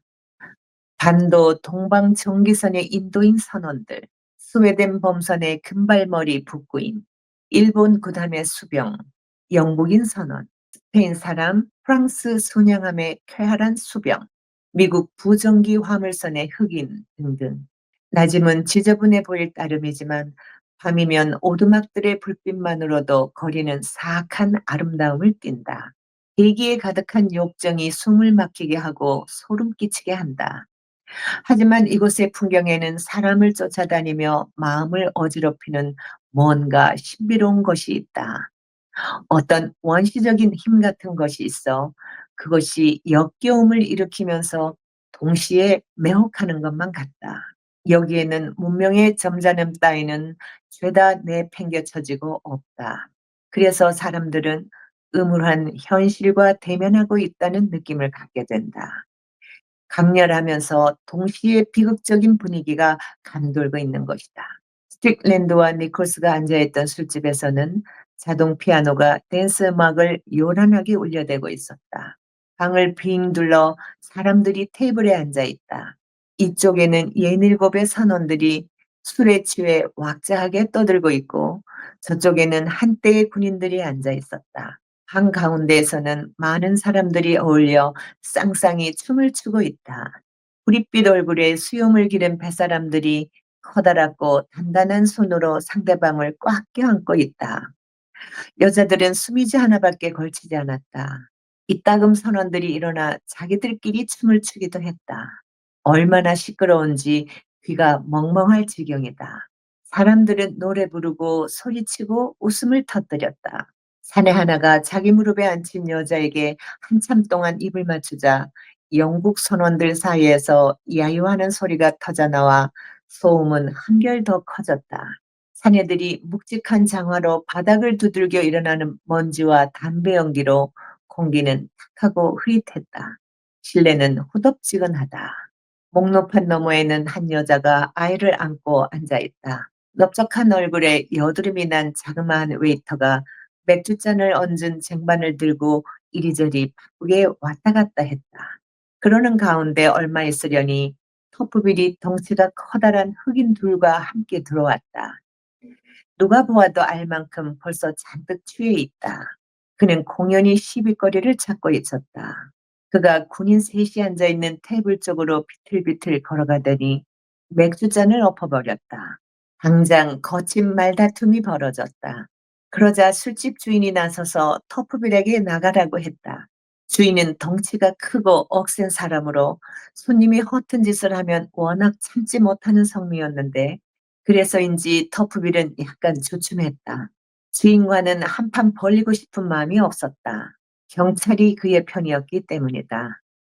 그는 뭐라고 욕설을 퍼붓더니 발길을 돌렸다. 그런데 마침 스트릭랜드가 눈에 띄었다. 빌은 그를 향해 다가갔다. 아무 말도 하지 않았다. 그는 입안에서 침을 끌어모아 스트릭랜드의 얼굴에다 냅다 내뱉었다. 그러자 스트릭랜드가 잔을 집어들어 빌에게 내던졌다. 춤을 추는 사람들이 일제히 움직임을 멈췄다. 한순간 쥐죽은 듯한 침묵이 흘렀다. 돌연 터프빌이 스트릭랜드에게 달려들었고 그 순간 한바탕 싸움을 벌이고 싶은 욕망이 술집 안의 모든 사람을 사로잡았다. 순식간에 난장판이 벌어졌다. 테이블이 뒤집히고 유리잔이 바닥에 떨어져 깨졌다. 아수라장이었다. 여자들은 문간으로 목록판 뒤로 뿔뿔이 흩어져 버린다. 길을 지나가던 사람들이 몰려들었다. 온갖 나라 말의 욕지거리, 치고받는 소리, 고함들이 들려오고 방 한가운데서 연남은 사람이 죽자 사자 싸우고 있었다. 그때 갑자기 경관이 들이닥치자 정신이 있는 사람들은 죄다 문간으로 달아나고 만다. 사람들이 물러나 주점이 얼마간 정리되고 보니 터프빌이 머리가 크게 찢어진 채 인사불성으로 바닥에 쓰러져 있었다. 니콜스 선장은 팔에 상처를 입어 피를 흘리고 옷은 녹마가 되어버린 스트릭랜드를 질질 끌다시피 하여 거리로 데리고 나왔다. 그 역시 코를 얻어맞아 얼굴이 피범벅이다. 터프빌이 태어나기 전에 자네가 마르세유를 뜨는 게 좋겠네. 싱크스헤드에 들어와 몸을 씻으면서 니콜스 선장이 스트릭랜드에게 말했다. 닭싸움은 저리 가라군. 스트릭랜드가 말했다. 나는 그의 냉소적인 웃음이 눈에 선했다. 니콜스 선장은 걱정이 되었다. 터프빌이 안갚음하려고 벼르고 있음을 알고 있었다. 스트릭랜드가 그 혼혈을 2번이나 쓰러뜨렸지만 술이 깨었을 때는 만만한 상대가 아니었다. 몰래 기회가 오기를 참고 기다릴 것이다. 그가 서두르지는 않겠지만 어느 날 밤 스트릭랜드는 뒤에서 등을 찔릴 것이고 하루 이틀 뒤에는 이름 모를 떠돌이의 시체 하나가 부두에 더러운 물에서 그물에 걸려 나올 것이다. 니콜스는 다음날 저녁에 터프빌의 집에 가서 염탐해 보았다. 그는 아직 입원 중이었지만 그를 만나고 온 아내의 말로는 퇴원만 하면 스트릭랜드를 죽여버리겠다고 이를 갈더라는 것이었다. 일주일이 지났다. 내가 늘 하는 말이 이겁니다. 니콜스 선장은 그때를 회상하듯 말했다. 남을 손봐주려면 단단히 봐주어야 한다고요. 그래야 좀 돌아보고 그 다음에 어떻게 할 것인가 생각할 여유가 있을 것 아닙니까? 그때 스트릭랜드에게 운이 좀 따라주었다. 오스트레일리아행 배 한 척이 화보 한 사람을 구한다고 선원회관에 연락을 해왔던 것이다. 어떤 화보 하나가 알코올 중독 선망 발작을 일으켜 지브롤터 근해에서 투신해 버렸는데 그를 대신할 사람을 찾고 있었다. 자네 당장 부두로 나가보게. 선장이 스트릭랜드에게 말했다. 가서 계약해. 증명서는 가지고 있지? 스트릭랜드는 당장 나섰다. 그때가 니콜스 선장으로서는 그를 마지막으로 본 때였다. 배는 항구에 6시간밖에 정박하지 않았다. 그날 저녁 배가 겨울 바다를 헤치고 동쪽을 향해 출항할 때 니콜스 선장은 굴뚝의 연기가 가물가물 사라지는 것을 지켜보고 있었다. 여기까지의 모든 이야기는 내가 최선을 다해 기술해 본 것이다. 스트릭랜드가 증권과 주식에 몰두하여 애슐리 가든스에서 살던 때 내가 보았던 생활과 여기에 적은 에피소드들을 비교해보면 대조가 뚜렷한데 그 점이 흥미로워 나는 최선을 다했다. 하기야 나는 니콜스 선장이란 자가 터무니없는 거짓말쟁이였음을 알고 있다. 그러고 보면 그가 해준 이야기 가운데 진실은 한마디도 없었을지 모르겠다.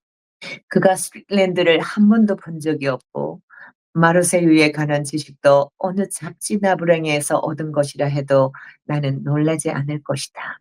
자, 이 부분은 47장이 너무 길어서 반으로 잘라놓은 부분입니다. 앞부분에 대해서 좀 먼저 해설해드리고 그렇게 후반부에 또 이어서 말씀드리겠습니다. 아시다시피 앞부분부터 얘기는 마르세유에서 만났던 찰스 스트릭랜드에 대해서 얘기하는데 한마디로 무료숙박소, 빵급식소, 그다음에 뭐 이런 식으로 그야말로 거지나 마찬가지인 그런 식으로 살고 있는 부분을 보고요. 그다음에 이들은 완전히 특히 찰스 스트릭랜드에게는 완전한 자기 신분이 박탈되는 부분을 보게 됩니다. 다시 말씀드려서 한때는 런던의 주식 중개인이었고 그러던 사람이 이제는 꽁초나 뒤지고 그다음에 터프빌 같은 하숙집 그런 데서 기생하다시피 그렇게 살고 있는 그야말로 거친 삶을 바닥 삶을 살게 됩니다. 그러면서도 또 이 바닥 생활이 다채롭고 쾌활하다라는 걸로 평가하고 있는 부분을 보게 됩니다. 다시 말씀드려서 찰스 스트릭랜드는 문명이라는 허울을 벗어던져 버리고 원시의 생명력을 자기가 온몸으로 받아들이기 위해서 여기서 치루어야 될 어떤 고난의 과정, 마치 이스라엘 민족들이 광야 40년간 힘들고 어려운 길을 거쳐서 마침내 가나안 땅으로 들어가는 것처럼 여기서는 이같이 힘든 일을 여기서 거치게 됩니다. 그래서 제가 말씀드린 것처럼 여기가 일종의 제2 과정이다. 이 얘기로 말씀드릴 수가 있습니다. 그런데 여기에서 그냥 단순히 이런 쪽으로 되는 게 아니고 여기도 당연히 사건이 일어납니다. 터프빌과의 사건인데요.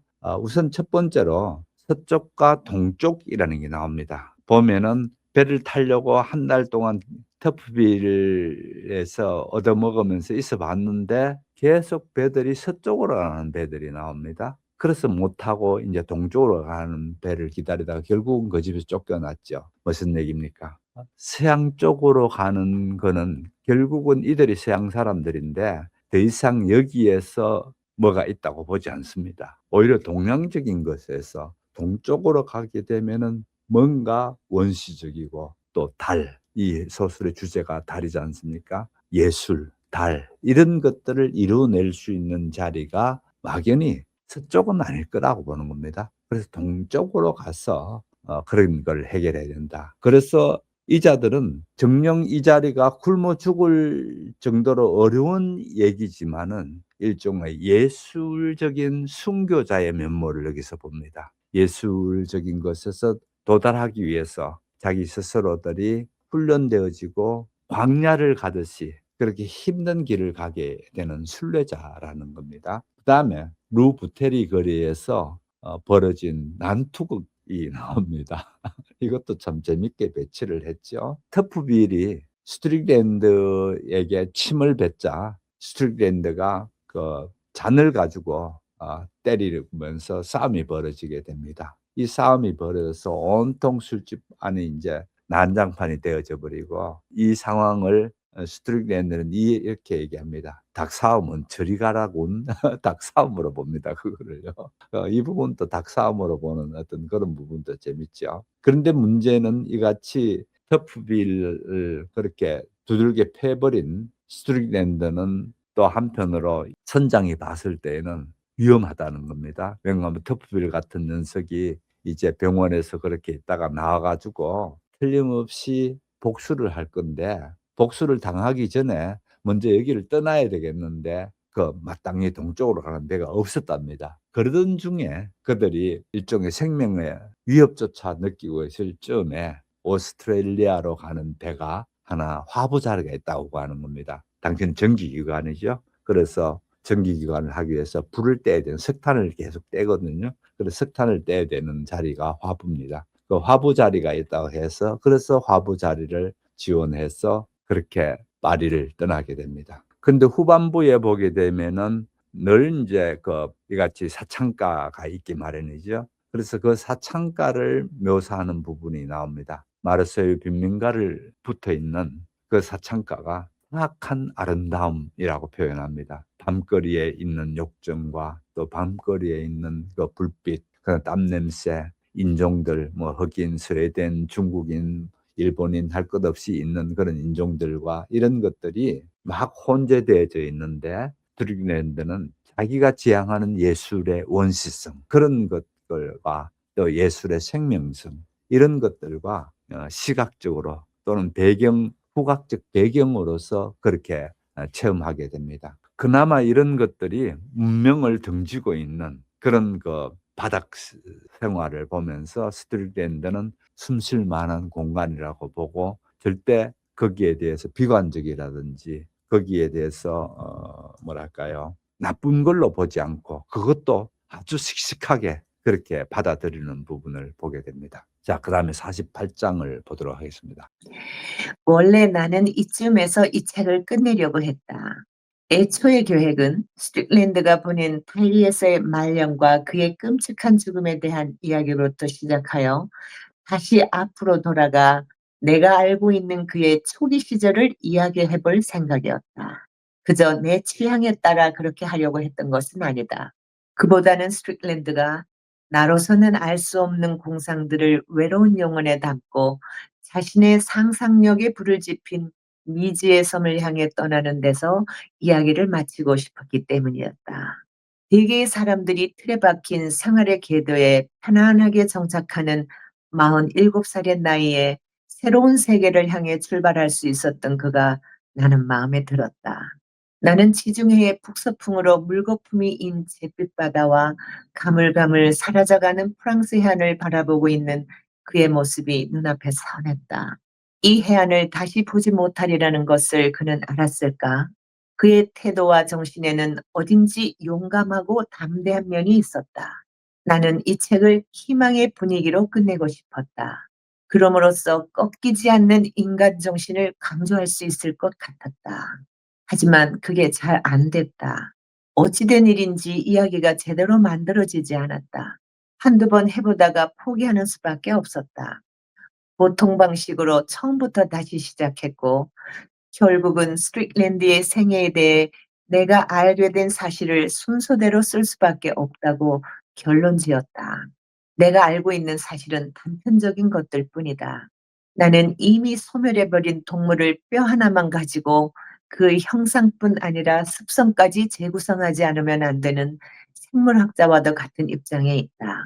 스트릭랜드는 타일에서 접촉한 사람들에게 별다른 인상을 주지 못했다. 그들이 보기에 그는 늘 돈에 쪼들린 부둣가의 떠돌이에 지나지 않았다. 특별한 점이 있다면 그림을 그린다는 것뿐이었는데, 그 그림이라는 게 그들에게는 대목지 않아 보였다. 그가 죽고 나서 몇 해가 지나 파리와 베를린 화상의 대리인들이 이 섬에 그림이 좀 남아있지 않나 하고 찾아다녔을 때에야 그들은 비로소 자기들 가까이에 대단한 인물이 살았다는 사실을 깨달았다. 그리고 그제야 이제 엄청난 값이 나가는 그림들을 자기들은 헐값으로 살 수 있었음을 깨닫고 안타까워했다. 코안이라는 유대계 장사꾼이 하나 있었는데 이 사람은 기이한 방식으로 스트릭랜드의 그림 하나를 손에 넣었다. 그는 프랑스인으로 눈이 부드럽고 상냥한 데다 미소가 보기 좋은 조그만 노인이었다. 그는 작은 돛담배 한 척을 갖고 장사꾼 겸 선원 노릇을 하면서 포모토와 마르케사스 제도를 대담하게 돌아다니며 가지고 나간 물건으로 코프라, 조개, 진주 등을 들여왔다. 내가 이 자를 찾아간 것은 그가 큼직한 흑진주 한 개를 싼 값에 팔려 한다는 말을 들었기 때문이다. 하지만 알고 보니 그것도 나로서는 감당하기 힘든 가격이어서 사는 건 포기하고 그냥 스트릭랜드에 관한 이야기나 꺼내보았다. 그는 스트릭랜드를 잘 알고 있었다. 그래, 난 그 사람이 화가 나서 관심이 갔소. 그가 말했다. 이런 섬에 어디 화가가 많겠소? 형편없는 화가라 유감이었지만 맨 처음 일자리를 준 것도 나였어요. 반도 쪽에 농장을 하나 가지고 있었는데 마침 백인 감독이 필요하던 참이었죠. 백인 감독을 세우지 않고서는 원주민들을 절대 부려먹을 수 없거든요. 내가 그랬지요. 그림 그릴 시간도 넉넉하고 돈도 좀 벌 수 있다고 말입니다. 보아하니 다 굶어 죽어갈 지경이라 얼마를 주어도 좋았겠지만 보수를 후하게 주겠다고 했어요. 그 사람이 감독 노릇을 제대로 했을 것 같지 않은데요. 내가 웃으면서 말했다. 사정을 봐준 셈이죠. 나는 예술가들에 대해서는 늘 이해가 있는 편이었으니까. 우리 피 속에 바로 그런 기질이 있어서 말입니다. 근데 고작 두어 달밖에는 눌러있지 못했어요. 물감이랑 캔버스를 살 만한 돈을 손에 쥐자 그만두겠다고 하지 뭡니까? 그런데 그 사이에 그곳이 마음에 들었는지 오지로 들어가고 싶다고 하더라고요. 하지만 그 뒤로도 이따금씩은 봤어요. 두어 달에 한 번은 파페에테에 나와서 잠시 머물렀으니까. 하지만 어디선가 돈을 구하면 또 사라져 버렸어요. 한 번은 내게 와서 200프랑만 융통해 달라고 하더군요. 보니 일주일은 굶은 것 같아 차마 거절할 수 없었습니다. 물론 돈을 돌려받을 생각은 아예 하지 않았죠. 그런데 말이에요. 1년쯤 뒤에 이 사람이 다시 찾아오지 않았겠습니까? 그림을 하나 들고 왔어요. 빌려간 돈 얘기는 꺼내지도 않고 대뜸 이건 노인네 농장을 그린 건데 당신 주려고 일부러 그린 거요. 하지 않겠습니까? 그림을 봤지요. 뭐라고 말해줘야 좋을지 모르겠더군요. 그야 물론 고맙다고는 했죠. 그 사람이 가고 난 뒤에 마누라에게 보여주었어요. 어떤 그림이었습니까? 내가 물었다. 그건 묻지 말아요.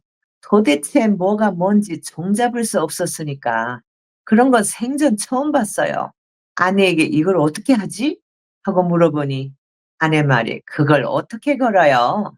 사람들이 웃겠어요. 하지 않겠어요? 그러고서 그림을 다락으로 가지고 가 다른 잡동사리랑 같이 처박아 놓더군요. 워낙 물건을 버리지 못하는 성미라서요. 그게 아내의 병이죠. 그러고서는 말이요. 이런 일을 생각이나 했겠소? 전쟁이 나기 바로 전에 파리에서 내 형이 편지를 보냈는데 뭐라고 했느냐면 파리에 살았다는 영국인 화가를 혹시 모르는가? 천재였던 모양이라 그림값이 엄청나게 나간다. 뭐든 구할 수만 있다면 있는 대로 구해서 내게 보내달라. 돈이 좀 될 것 같다는 거였습니다. 그래 아내한테 스틱랜드가 준 그림 어떻게 됐어? 아직 다락에 있을까? 하고 물어봤죠. 그러니까 아내가 말이라고 해요. 내가 뭘 버리진 못하는 거 당신도 알잖아. 그게 내 병인걸. 하더군요. 당장 같이 다락으로 올라가 봤어요. 아니나 다를까 그 집에 30년을 사는 동안 쌓일 대로 쌓인 온갖 잡동사니 가운데 그 그림이 처박혀 있더군요. 그걸 새삼스레 다시 봤죠. 그러고는 내가 아내더러 그 반도 쪽에 농장 감독하던 친구, 그가 200프랑 빌려준 그 친구를 누가 천재라고 생각했겠나? 당신은 이 그림을 좀 알겠소? 하고 물었더니 아내가 내가 뭘 알아요? 이게 어디 농장 같아요? 잎사귀가 푸른 코코넛 나무는 또 처음 보네. 파리 사람들은 미쳤나 봐. 당신 형한테 보내면 당신이 빌려준 200프랑을 건질 만한 값으로나 팔 수 있으려나? 하더군요. 어쨌든 그걸 꾸려서 형에게 보냈지요. 그러고는 얼마 뒤에 편지가 왔어요. 형이 뭐라고 했을 것 같습니까? 이렇게 썼더라고요. 그림을 받았는데 솔직히 말해 나는 네가 나에게 장난을 치지 않았나 생각했다. 네게 우송료도 물어주지 못하는 게 아닌가 했지. 내게 그 그림 이야기를 해준 사람에게 보이기가 은근히 겁이 났어. 그런데 그 사람이 뭐라고 했겠니? 이건 걸작이니 3만 프랑을 주겠다지 뭐야. 내가 얼마나 놀랐겠는지 생각해봐라. 더 달래면 더 줄 수도 있겠더라만 솔직히 너무 놀라 정신이 없었다. 그래, 제대로 마음을 가다듬지 못한 채로 그냥 그러자고 해버렸다. 그런 내용이었어요. 그런 다음 고원 씨는 멋진 말을 한마디 덧붙였다. 그 가엾은 친구가 그때 살아있었더라면 좋았을 텐데 내가 그림값으로 29,800프랑을 내줬다면 뭐라고 했을까? 자, 이게 48장에 들어왔는데요. 48장에서 49장, 이 두 장은 간단한 해설만 하고 마치도록 하겠습니다. 시간 관계상 어쩔 수 없을 것 같습니다. 48장에서는 우선 첫 시작이 이 화자가 소설을 어떻게 구성하려고 했던 건가라는 부분에 그 소설 구성에 대한 얘기가 나오는데요. 뭐 그렇게 중요하지 않습니다. 아무튼 얘기는 원래는 생각에 찰스 스트릭랜드가 이쪽 타이트에 먼저 오는 얘기부터 시작하려고 했더랬었는데, 그래서 거꾸로 이렇게 올라가려고 했는데 어쩔 수 없이 시대적으로 연대기적으로 그렇게 쓸 수밖에 없었다, 이 얘기가 나오고요. 여기에서 유대인 상인인데 코언이라는 사람이 나옵니다. 이 코언을 통해서 우리는 이제 달과 육펜스라는 이 두 가지를 볼 수 있도록 해놨습니다. 달이라는 것은 예술적 가치죠. 여러 번 얘기했습니다마는 코엔 유대인 상인으로서의 6펜스는 바로 시장 가치입니다. 그래서 이렇게 됩니다. 큰 돈을 받으면은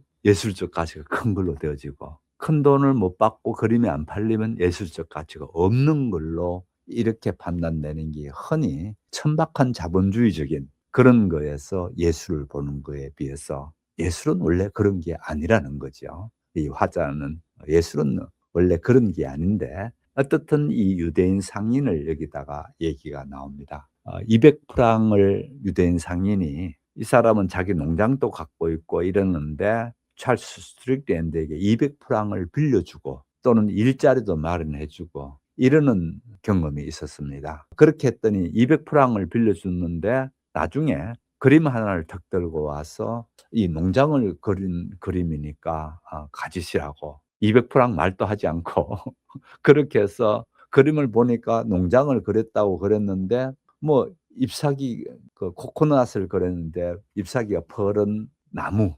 그래서 자기네들이 봤을 때에 이거는 농장을 그려도 말이 안 된다고 생각하는 겁니다. 그래서 예술가가 가지게 되는 내면의 진실성, 이런 거를 이해할 수가 없었던 겁니다. 결국은 이 파란 코코넛 얘기는 고갱이의 후기 인상파로서의 아주 어떤 상징한다든지 그런 암시적인 장치입니다. 그런데 어떻든 그걸 못 알아보고 그렇게 그 그림을 그냥 다락에다 첩하고 뒀는데 프랑스에 있는 친형으로부터 편지를 받습니다. 영국인 화가가 타이티에 살았다는데 혹시 그림 있으면 보내달라. 유명한 화가가 돼서 상당히 그림값이 나간다. 이렇게 되어집니다. 그래서 자기 집에 있는 그림이니까 보내줬습니다. 보내줬더니만은 그 형이 그 얘기를 해줍니다. 자그마치 3만 프랑이나 받았다. 이렇게 됩니다. 어마어마한 가치에 이제 놀라는 겁니다. 결국은 이런 가치를 보면서 어떤 그 아이러니를 여기다 보죠. 자기네들이 받았을 때는 그거는 뭐 그림도 아닌 것 같고 희한한 걸로 알았는데 3만 프랑이다. 이렇게 하면서 전혀 생각도 못한 일들이 이제 벌어지게 됩니다. 그래서 결국은 이 자본주의라는 거에서의 예술은 예술조차도 소비할 수 있는 걸로 그렇게 바뀌어집니다. 그래서 비싼 돈으로 거래가 되면은 예술성이 높아지고 거래조차도 안 일어나면 예술성이 없는 걸로 되어지는 그런 자본주의적 예술 소비에 대해서 날카로운 풍자를 던지고 있는 거죠. 이 코엔을 통해서요. 요런 생각을 두고 보시게 되면은 화자는 결국은 달의 세계를 지금 얘기를 하려면서 스트릭랜드가 남기고 간 그림이 이렇게 바뀌어져 있구나, 가치가. 이런 부분을 보게 되고요. 그다음에 49장으로 가 보겠습니다. 그때 폴레르 호텔에 묵고 있던 나는 이 호텔 주인인 존슨 부인에게도 좋은 기회를 놓친 안타까운 사연이 있음을 알게 되었다. 스트릭랜드가 죽은 뒤 그의 소유물 일부가 파피에트 시장에서 경매로 처분되던 날 그녀도 시장에 나갔다고 한다. 그 잡동사니 가운데 미제 난로가 하나 끼어 있었는데 그걸 사려고 나갔다는 것이다. 그녀는 27프랑을 주고 난로를 샀다. 그림이 12점 가량 있습디다. 그녀가 말했다. 하지만 액자에 들어있지 않아 사려는 사람은 아무도 없었어요. 몇 점은 10프랑까지 나가기도 했지만 대개는 5프랑이 고작이었죠. 생각 좀 해보.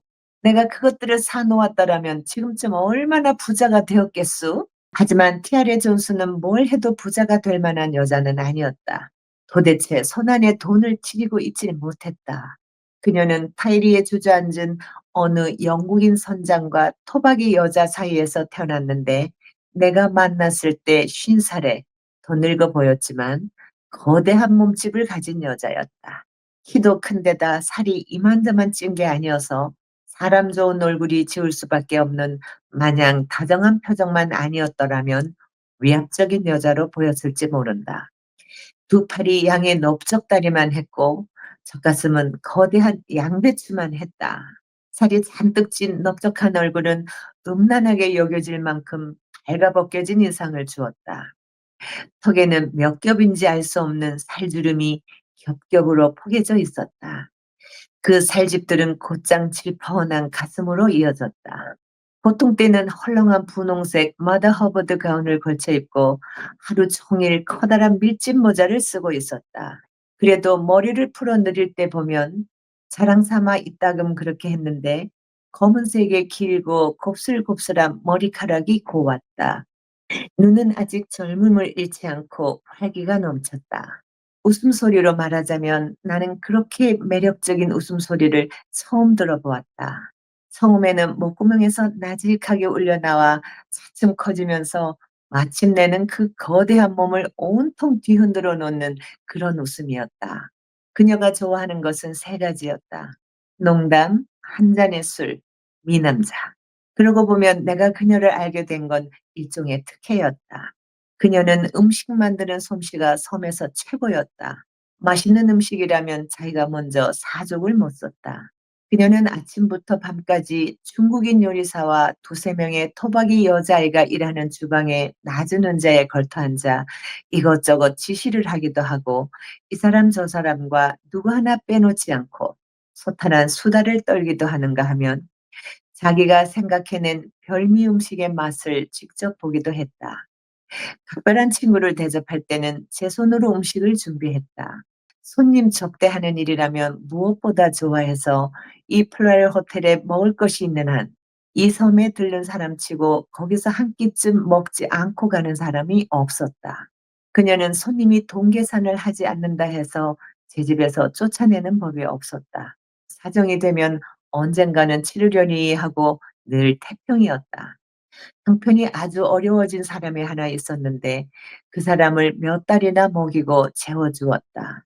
중국인 세탁소에서 돈을 내지 않으면 그 사람 옷을 세탁해 주지 못하겠다 했을 때에도 그녀는 그의 빨랫감을 자기 것과 함께 보내 세탁을 시켜주었다. 그 딱 한 사람이 더러운 셔츠를 입고 돌아다니는 걸 보고 있을 수 있느냐는 것이었다. 또 남자는 모름지기 담배를 피워야 한다며 담뱃값으로 매일 1프랑씩 쥐어주기도 했다. 그녀는 매주 꼬박꼬박 숙박비를 치르는 손님들과 조금도 다름없이 이 남자에게도 아주 싹싹하게 대했다.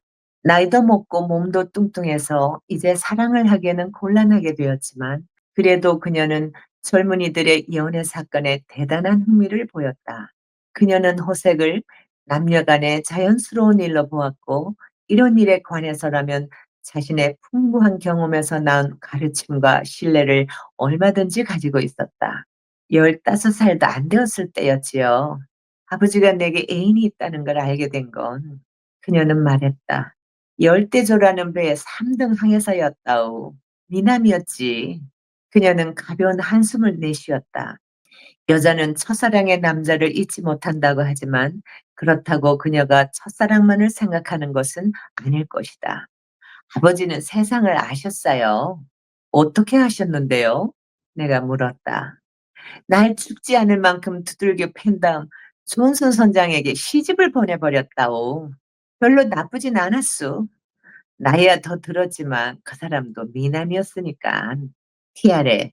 이것은 아버지가 그녀에게 붙여준 이름인데 원래는 향기가 있는 흰 꽃의 이름으로 이 꽃 냄새를 한 번 맡은 사람은 아무리 먼 곳을 떠돌아다녀도 결국은 이 향기를 못 잊어 다시 타이리로 돌아오고 만다고들 한다. 역시 스틱랜드를 잘 기억하고 있었다. 그 사람 이따금 이곳에 왔지요. 카페트를 돌아다닌 것을 나도 자주 봤어요. 참 안 됐습디다. 바짝 마른 데다 돈 한 푼 가진 게 없고. 그래 시내에 나왔다는 이야기가 들리면 아이를 보내 데려오라고 해서 같이 저녁을 먹었어요. 일자리도 한두 번 구해주긴 했지만 워낙 한 군데 오래 붙어 있질 못했다오. 조금만 지나면 숲으로 다시 들어가고 싶어 안달을 했는데 그러다간 어느 날 아침에 가면 가버리고 없는 거예요. 스틱랜드가 타이리에 도착한 것은 마르세유를 떠난 지 6개월쯤 뒤였다. 오클랜드에서 출발해 샌프란시스코로 가는 범선에서 배싹 대신 일을 해주며 이곳에 도착한 그는 그린 물감 한 곽, 이젤 하나, 그리고 연남은 개의 캔버스를 가지고 있었다. 호주머니에는 시드니에 있을 때 일해서 번 몇 파운드도 들어 있었다. 그는 마을 밖에 있는 원주민의 집에 조그만 방 하나를 빌렸다. 타이리에 오자마자 그는 편안한 기분이 들었던 모양이다. 한 번은 티아리에게 이런 말을 한 적이 있다고 했다. 갑판 청소를 하고 있는데 갑자기 누가 야, 저것 좀 봐! 하지 않겠소? 그래 고개를 들어보니 섬이 어렴풋이 보이더란 말이요. 그 순간 내가 평생 찾아다녔던 곳이 바로 이곳이로구나 하는 생각이 들었어. 섬이 가까워질수록 어쩐지 처음 오는 것이 아닌 것 같았어. 지금도 가끔 이곳을 걷고 있으면 죄다 낯익게 느껴져요. 틀림없이 내가 전에 여기서 살았던 것만 같아. 그런 경우가 가끔 있다오. 야레가 말했다. 배에 짐을 싣는 동안 한두 시간 둘러볼 생각으로 섬에 왔다가 그만 눌러앉고 만 사람들도 있고 또 이런 사람들도 있어요. 1년간 근무 명령을 받고 와서 온갖 욕지거리를 해대면서 살다가 근무 끝내고 돌아가면서 다시 오게 되면 목을 메고 말겠다고 맹세한 사람이 6달 만에 다시 나타나 하는 말이 다른 곳에서는 도저히 못 살겠더라는 거예요. 이 49장에 등장하는 인물 가운데 티아레 존슨이라는 여인이 나옵니다. 아주 보잘것없는 여인인데 호텔 풀베르의 주인입니다. 그런데 이 외관은 이 여자는 그 팔뚝이 마치 양의 넓적다리처럼 컸고 그 젖가슴은 양배추처럼 그렇게 크고 덩치도 엄청 크고 혼혈 여성인데 티아레 존슨을 여기서 등장해서 얘기되는데 이 티아레 존슨이 이같이 추함이든지 그런 걸로 묘사되는 게 아니고요. 티아레 존슨은 타히티의 공간 또는 타히티가 가진 과잉된 생명력 또는 타히티가 가진 어떤 원초적인 대지의 넉넉함 그래서 대지의 원형 이런 얘기를 합니다. 그 대지는 모성성을 가지고 있죠. 모든 식물이나 또는 생물들을 그렇게 살아갈 수 있도록 제공해 주는 그런 모성성, 어머니와 같은 그런 성을 가지고 있는 게 대지인데 바로 이 여인이 그런 여인이었습니다. 그러면서 이 여인은 요리를 좋아해서 아주 그 뭡니까? 자기 나름대로의 생각했던 중국인 요리사들을 데리고 있으면서 이런저런 요리도 해서 사람들께 대접하고 그런 거를 즐겨하는 사람이고 또 이 사람이 그러는 가운데도 애호하는 것이 있습니다. 첫 번째요. 농담을 매우 좋아합니다. 그래서 농담을 좋아하고 두 번째 술을 좋아합니다. 한 잔의 술을 좋아하고 그다음에 세 번째는 미남자를 좋아합니다. 지금은 뭐 그렇게 넘기다 보는 하도 몸이 형편없이 망가졌으니까 그럴지 모르지만은 자기는 한때 미남자를 좋아해 가지고 어릴 때부터 아버지께 안 죽을 만큼 심하게 두들겨 맞았다는 거죠. 어떤 3등 항해사하고 사랑에 빠진 겁니다. 그걸 알고 아버지가 그렇게 두들겨 패면서 그래서 아버지가 나이 든 선장께 이렇게 결혼을 시켜버립니다. 그 나이 든 선장이 존슨이죠. 그래서 티아레 존슨이라는 이름을 갖게 되죠. 아무튼 뭐 나이 들었지만은 그들 미남이었다고 그 얘기합니다. 꼭 미남을 따집니다. 그런 티아레가 당연히 거기에 와 있던 찰스 스트릭랜드 같이 돈도 없고 그냥 이렇게 떠도는 사람들 될 때에 티아레가 이제 보살펴 주기도 하고 또 밥을 먹여 주기도 하고 그런 경우에 대한 얘기가 나오죠. 아무튼 이 49장에서는 이 소설의 주제인 부분에 아주 잘 드러납니다. 첫 번째로 이방인의 귀향입니다. 아니 귀향은 자기 고향으로 돌아가는 게 귀향이지 어떻게 이방인의 귀향인가 하면은 찰스 스트릭랜드는 아시다시피 원래 이 타히티하고는 아무런 관계가 없습니다. 그러나 찰스 스트릭랜드가 여기에 원시적인 또는 원초적인 이 타히티의 자연을 보게 되면서 내가 태어날 곳은 여기였다는 겁니다.